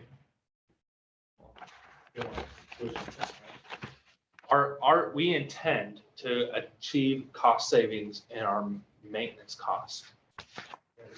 Try to achieve some cost savings, break it, fix it routine by investing in updated electrical panels, switches, and making some updated repairs on Crockett Lift Station, and there might be some floats we do on Madison Lift Station, and basically do, a significant investment using those COVID funds, hopefully bring down those maintenance costs. That's what we intend to do. Most frequently, there are calls for response, emergency calls that are expensive or racked up pumps. Can't do a lot to fix that. What we can do is try to harden our system from electrical issues, which we've recently experienced, and make sure all of our systems have backup systems in place, are functional, so that if we do lose a pump, the other pump is there running. The Apartments Lift Station has pretty new pumps. Has 3 new pumps. Crockett Lift Station, it's limping along at this point. We need to get that fixed. soon. A new pump. How much are pumps? A pump install is about $5,000. And who installs them? The company.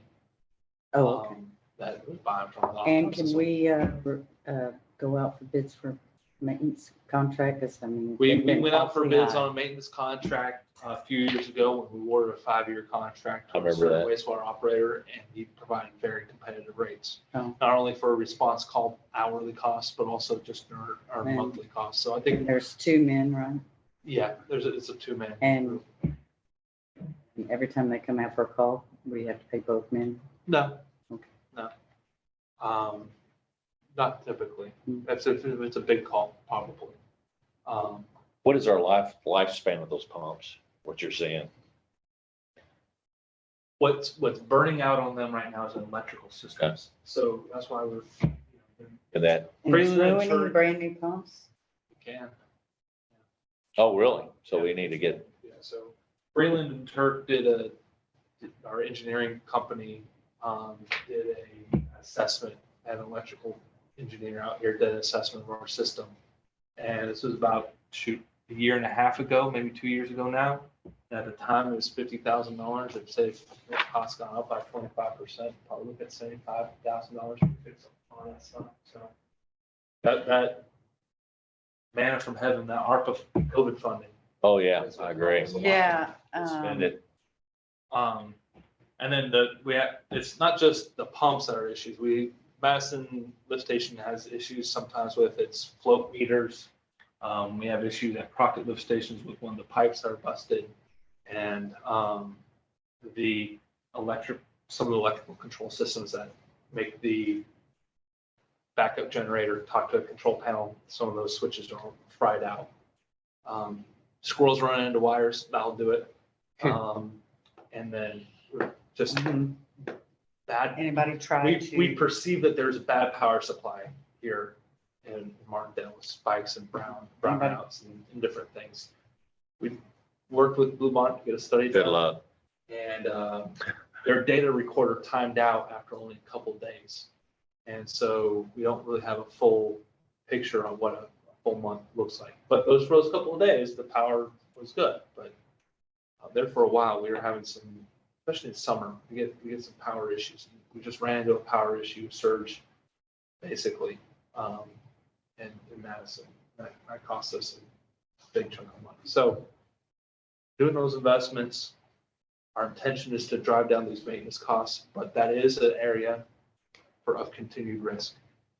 The rest of this budget is pretty much to balance. The solid waste expenses, item 780, so the next large one, $172,000. That's the contracted price that we pay to TDS for the annual servicing of all our trash pickup. And the rest of these items are I pretty didn't small. see any revenue from that. Oh, I'm sorry. Yeah. Let's go back. That's the expense That side. was- The yeah. revenue side That's under utilities. right? is under the utilities. That's at the top page It's a of your contract. of your revenues.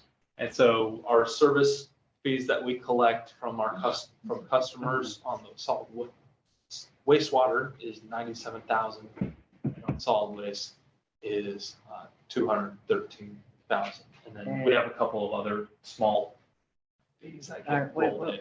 So What line? our utility fund revenue is $322,000 and change. Oh, And what are we projecting to drop in wastewater? So that could be due to bad customer data. In terms of the account types. So the way that this jeez. is all working for me is I have the number of customers by service type and then applying the rates here. And that gives me the total, customer times rate, gives me a total. You got that sheet updated? No, that's I need the updated customer numbers. As that email sent you about a week or two ago.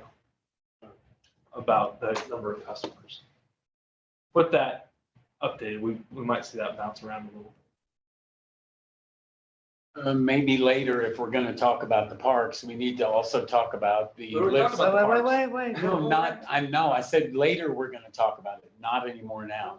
I'm talking about the lift station and the evaporative ponds and all that. We know that they only are gonna last a certain amount of time, and there has been discussion about building a new wastewater treatment plant in conjunction with some other players, let's say. So we need to look at how long we think that's gonna be into the future and how much more money we need to spend on this old antiquated system we have here. The collection system, the sewer system, the pipes and lift stations, that's all gonna remain in place. Nobody's coming in to replace all of that at this time. Good point. The ponds. the pond system, the treatment plant itself, that could have an impact, but that's Pretty not basic. gonna happen in fiscal year 23. That's Right. gonna be fiscal year 25, 26 at the absolute soonest. Okay. That's pushing. It's probably more like fiscal year 28. So our major expenses is the infrastructure going to the evaporation. Yeah, the treatment plant itself, the largest expense we get out there is we have to mow that grass down that grows in those fields that we dispense the treated water with. And we have a habit of running over pipes and busting sprinklers. And those aren't cheap. That's a $3,000 fix in some cases. So we've talked Who to runs over those? the contractor and let them know that if it happens again, it's out of their pocket. Oh. Okay.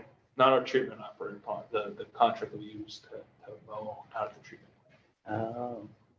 Set that blade a little higher. Well, it's not that, it's just, I'm not sure. These pipes that hang up 3 feet Oh. off the ground, so I'm not sure I Oh. can miss them. but We need to know how. Oh, They find a way to hit them, I'll tell you that much. All right. So that's the revenue and Yeah, so the 322 is cost our revenue is side. again, how much? On our expense side, right now, we're close to budget. Public things. So.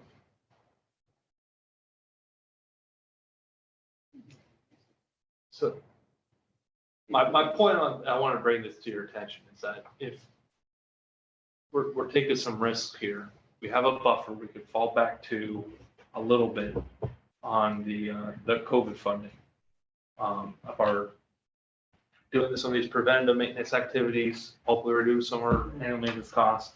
But if we get ragged up pumps and we get service calls and other things breaking and we have expense categories like we've had before, we're going to run a deficit for utility fund in a way that we haven't previously. And we can cushion it with some of that ARPA funding, but that's only going to last for so long. And that's what it's And- called, ARPA funding. That's the funding will have many different names at different times. But I've used ARPA as to keep it consistent. American Recovery Plan Act. and that will eventually go away. That will eventually run out. And when that happens, and if we don't, but this becomes a real big problem in budget year 24, is if we don't get those savings off those deferred maintenance or correcting those maintenance activities, preventive maintenance activities, it's going to make 2024 a tough year to budget. What's driving those costs primarily are personnel costs going up. We've increased what was anywhere between 10 and however, it could be as low as $10 an hour, up to $5 an hour. We've gone from 4 days of services in the office to 5 days. A lot of that's felt on the utility budget side. General fund, get more money, you can kind of play with the numbers a little bit more.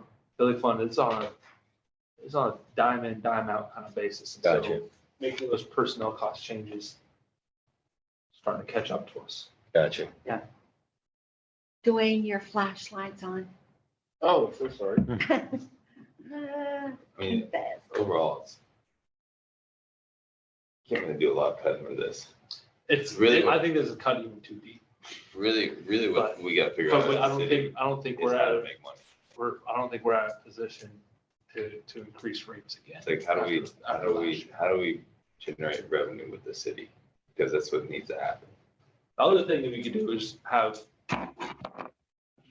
reducing the level of overhead expense reimbursement we send to the general fund. Right now, that's $48,000. We calculate that based off of 15% of the revenues that we collect.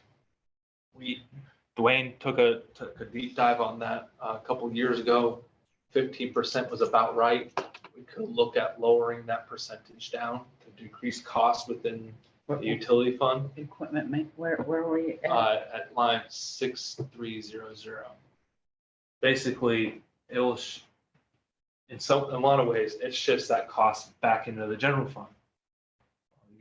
You start shifting $8,000 in the general fund, Mhm. I'm not sure where it's coming from, other than Sam's Park. But there, Or we start doing staff Oh. reductions. there again, I though, would there hate again, to do. if we Overhead. put together a business on the side of the river, Then it works. then it works. Okay. could- Then if you also go through town and start regulating all the Airbnbs in town, Well, that funding doesn't touch all that. Yeah, but it does bring money into the city where you can. Not, No. you can put your hands on. we So can that's the increase one area we sale haven't talked about taxes yet. by getting more Are we businesses done on the downtown. utility? I'll get to the hotel. Yeah, next. yeah. Are we done on the utility fund? Or we go, have any questions on We're that? done. So why doesn't, here we go, Right. hotel taxes. Let's start with the revenue, because this is where it's at. So the special revenue fund is a third type of fund that we maintain. However, it would be even though it shows you a total, this is just for a reference, each line item had its own restricted use. So Mm. street and road sales tax use, that revenue can only be used on street and road maintenance activities. The hotel tax can only be used on authorized uses per the state. Truancy prevention court, all these different weird, court restricted accounts that we operate such a small court with such small volumes that collecting $1 here, $1 there really isn't going to do much for us other than the technical, the tech money and some, the tech money we end up using. Mhm. And then we have a law enforcement officers, something, education, special education, training fund that comes in. Each of these items are revenue items that have a restricted use to it. Now, we do have a budget for them. And our hotel tax side, we're projecting to collect maybe $18,000 in hotel taxes in fiscal year 22. But the items we can spend that on are collecting the tax expense, any expense that we incur on collecting those taxes. A visitor information center, convention registration expenses, which really would not apply to us. Advertising, art programs, historic preservation, and signage. When we've done deep dives on those items in the past, advertising, art programs, and signage seem to be the ones that we'd most likely be able to expend, execute. Most recently, we've done some good money on an art program associated with the 4th of July weekend. We paid. What we have not done, $1,000 to come down and play. what we have not done is paid for any advertising or really any signage for this. Okay.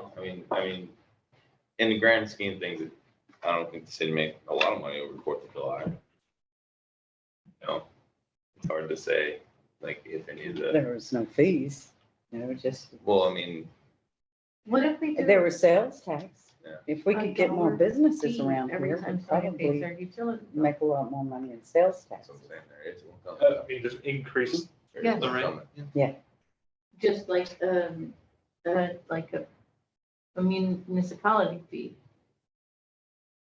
Well, we Yeah. charge a franchise. Don't you think we tax So the we do citizens enough? have the way our fee structures work in the utility fund. Sorry to go back, guys.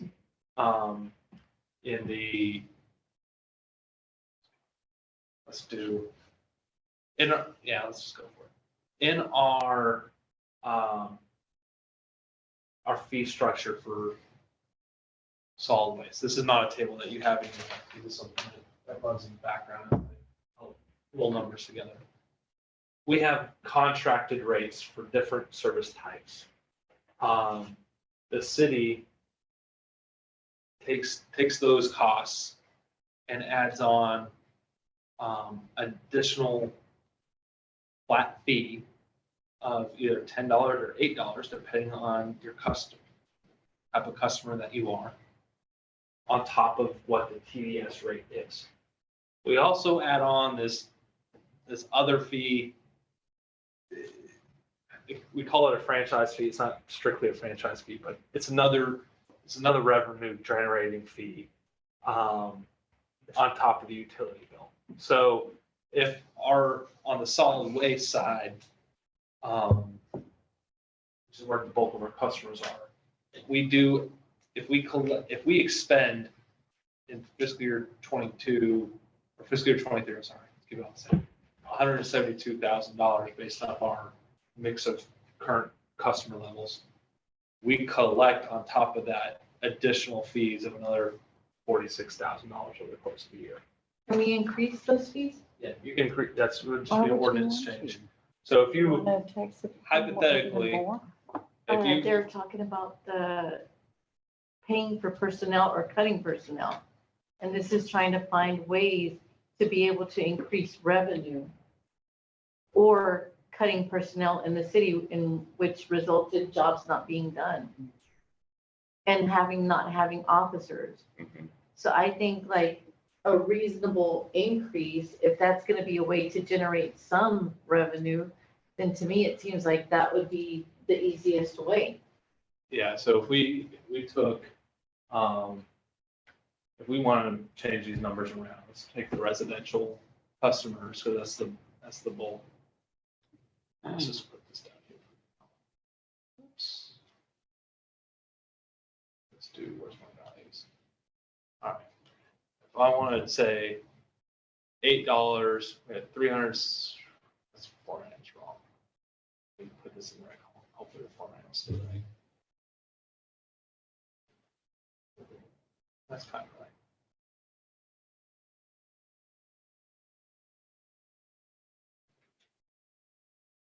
All right, there we go. Oh, that's happening. All right, so we want to increase our residential fee from $8 to $10, like the commercial rate is. So they're the same. It would generate an extra $9,000 in revenue. And where do you want that to go? It would help cover some of those additional. And then if personal we expenses. did the commercial to 12, if we did residential 10, commercial 12,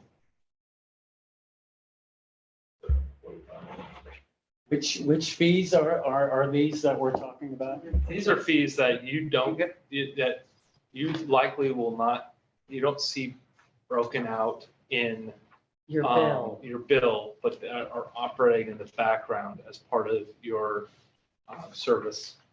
So our wastewater bill is going to increase by $2. Oh, that's- What? You'd have to change the ordinance.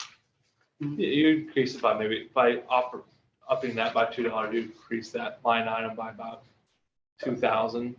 So total fees collected previously are, about 45.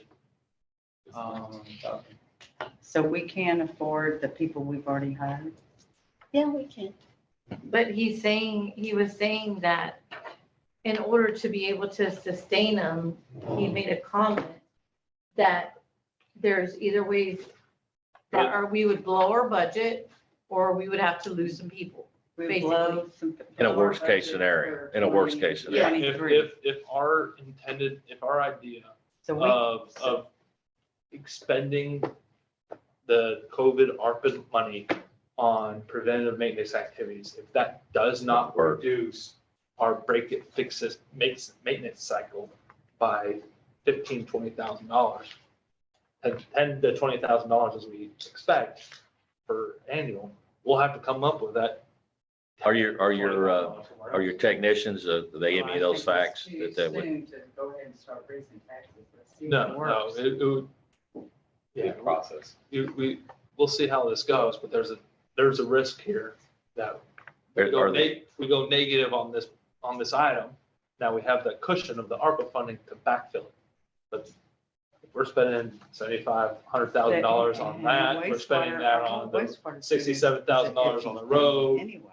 and now we're only have a few tens of thousands of Little pad. dollars left that are going into squirreled away in different areas. That ARPA cushion is going to go away pretty quick, And then- and so we'll have to look at. I'd rather other pay, options. I'd rather pay $2 extra to have that cushion.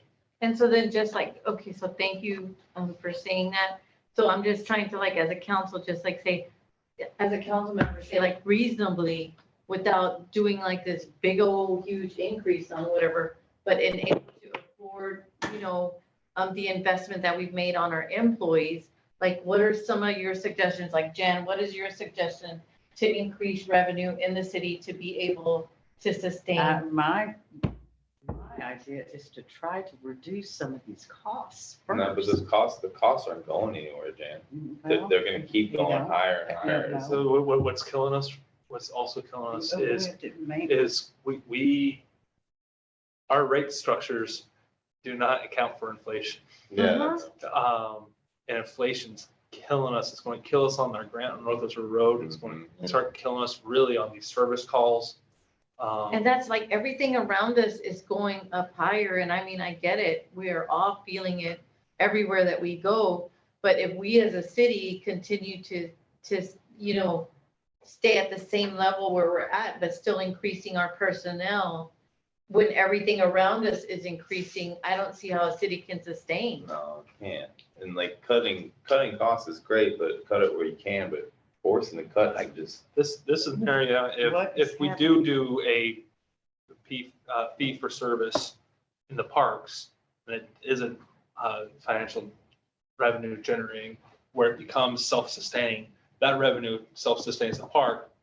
Well, now maybe the utility fund, we don't have to have as much of an overhead transfer, and that reduces our costs. that's what on I'm the saying. utility side. We need to think a little bit more outside the box to generate more. Well, again, charge the people that don't live in our city, charge them, because But they'll like with come. that would stay within the parks. No, No, no, Depending on how if it all goes in the general fund, it becomes a wash.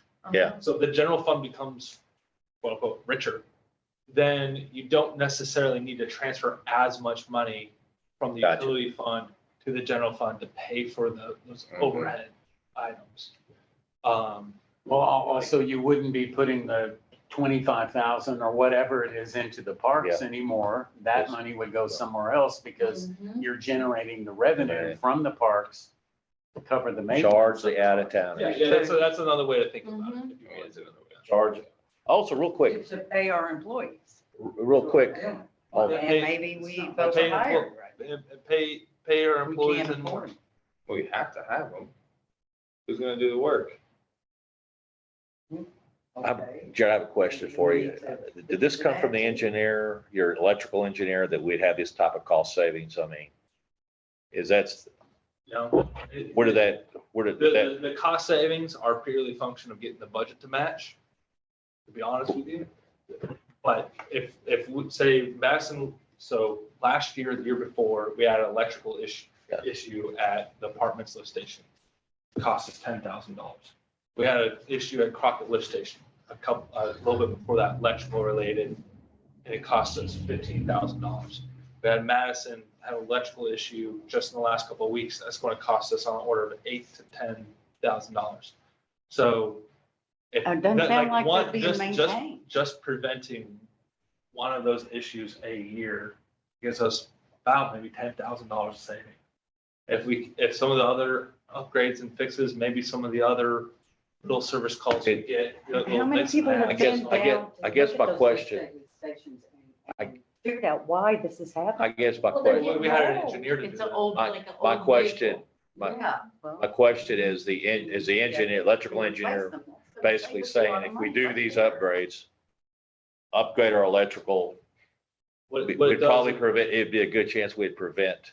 Yeah, so what we don't have, what basically, in a nutshell, that's not exactly how it works, but what they would do is the power line coming off the power pole would go in a box that box would clean the power up, prevent surges and other things hitting the panel and the engine on the pump. Gotcha, And so we don't have that protective barrier. Gotcha. So every spark and snag that we get, squirrel that runs into the line, comes in and fries our box, or comes in and Gotcha. screws up our pump, or gets too little power if we're in a brownout scenario and the pump Gotcha. doesn't okay. function So right. It's a preventative, we got a it's a brand pre- new it's a one, preventative that's thing. still ruin our. No, it's Our lift preventative, like a surge protector. It would, the power surge would hit a power conditioner essentially. Right. Gotcha. That would smooth it out. Gotcha. It's easier to fix surge that, protector. yeah, like a surge Yes. protector in your home. Basic, like a fancy surge protector Yes. on a lift station. We want to put a surge protector on a lift And station. how come we haven't had those on any of the lift stations? They were designed that Due way. to like maintenance? I mean, Oh, this could is they one put designed one that on way. there? They were designed that way. Is this came from the engineer, the electrical engineer saying that this would be a good, Well, it's something that they would recommend that should have been done. so Yes. so it's not like that's a no-brainer. That should help At the us. time, it's $50,000. It's probably gone up by 25% since then. You know what? And those electric companies, That's why it's No, going on it's, COVID money. yes, we have Exactly. 300,000 that would help and that would save us money each year. Yeah. Manna from heaven. gotcha. So Do it. Spend it rather on do that. hopefully get all that. than increase the citizens' So taxes. you're saying, I mean, it sounds like it's legitimate. What you're saying is if we do surge protector, some kind of protective surge, it will definitely save us money. It sounds like it's going to be a It good, should. like changing your oil on a regular basis or whatever. So, It should, Yeah. but we don't I know just don't think we have good do it. maintenance. okay, You know, we could, if the apartments, I don't mean the people who are on the network that service the apartments lift station, not just those people who live in those apartments, but in that area, for whatever reason, that lift station gets ragged up more than anywhere else.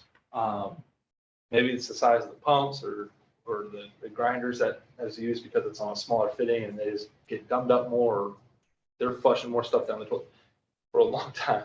We spent, $10,000 on just ungumming our pumps because of people flushing Clorox wipes down the. oh, I had that problem with my mom. Yeah, when- Oh, When are we gonna, I mean, So that's another way. If people want to pay extra money on their bill, stop flushing the Clorox wipes. But it's a little bit of a, as they call them, the policy world, it's a free rider problem. I gotcha. mean, can't we, I think those things ought to be put in our Oh. letters, People ain't gonna pay attention to that. reminders. Most people do AC. They're gonna do what they're gonna Well, do. some of them are marketed as flushable, but they're not. Oh, I know, no. All those baby, oh, You see a Wouldn't lot of hurt. our- you see And, a lot of and our- what, a list of what's, should be in your recycle bin too, that kind of for that. thing. But keep people Anyways, educated. That gets, any other Anyway. questions, issues? That's, No. you covered it. Thank you, sir. Wow. All right, special revenue fund. Last one, I think that's really up for discussion is the hotel tax. Let's We have build a it, convention center. spoken. Let's get a grant for one. We have about 40,000 in there now, 40 or 50,000. So there's a dispute. And with the general fund and other places, there are funds that are accumulated in savings from prior years' surpluses. So yes, I think in the hotel tax, probably in that ballpark of what you mentioned. But for the budget, we're budgeted to what our expected revenue is. And it's not pulling in those savings. It doesn't say anything about what we currently have in it. This is the projected budget of it. Yeah, But so it's it what has- comes in, what comes out in the same year without regarding any savings that might have been accumulated. But as Nick was saying, if we enforced it more, of course, it would take additional personnel. And for us to say, this house needs to pay their 6%, who's going to monitor that? It would take more additional So we- personnel costs. With staff, I've been working with our staff members on how to address that. One of the ways that we propose as a ordinance update is on top of the zoning regulations that requires a special use permit.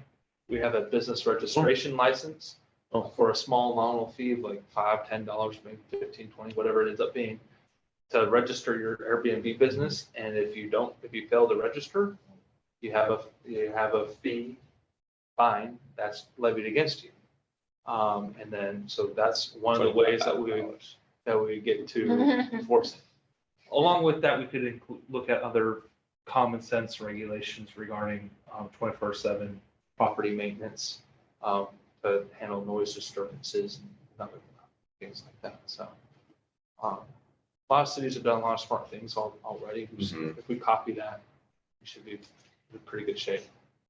Because using the zoning code helps in some ways, but it's a little more difficult for the police to enforce. It's what in terms of like code enforcement, I really like to make it real easy of address search. They have the business registration, no, Gotcha. and then they can go through the process. So you make people do it. And Well, the I'm not ETJ making anybody do an Airbnb, but we would set up a way to, a method to help us ensure compliance. With the, it's a compliance enforcement mechanism. Okay. That's it. Okay. Them's the budget. Thank you. Very well done.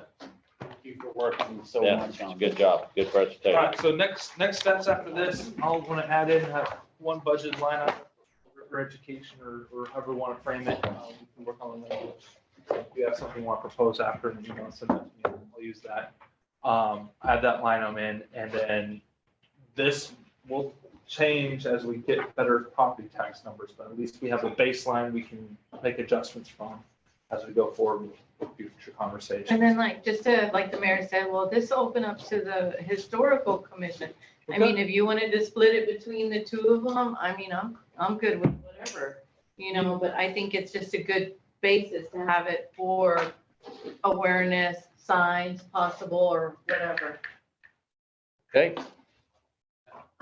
Is the safety one on there? I'm not sure which one that is. The That we court were- safety, Well, the safety for the children's safety. that- oh, no, that is not currently on this budget. Child safety. Education. safety.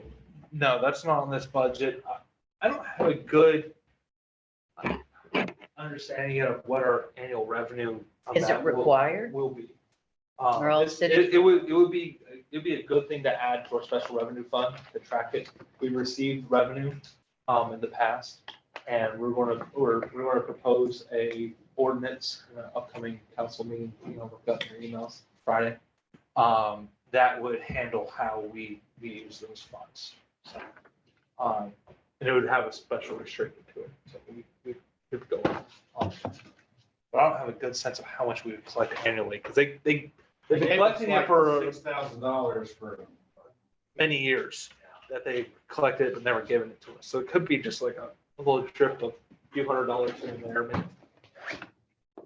Reflection of vehicle registrations, I think. It's a fee on vehicle registration, so it's probably fairly consistent, but I don't have a good sense of what the annual expectation should be. I don't have, put it this way, I don't have a denominator to divide the total $6,000 we received based on the number of years. I forget how many. There we go. Do we need a motion to adjourn? Or can we just adjourn? Let's do a motion, it's fine. Motion. Who wants to make a motion to adjourn? I'll make a motion to adjourn. Okay, do we have a second? Sonia seconded it. All in favor, please say aye. Guy.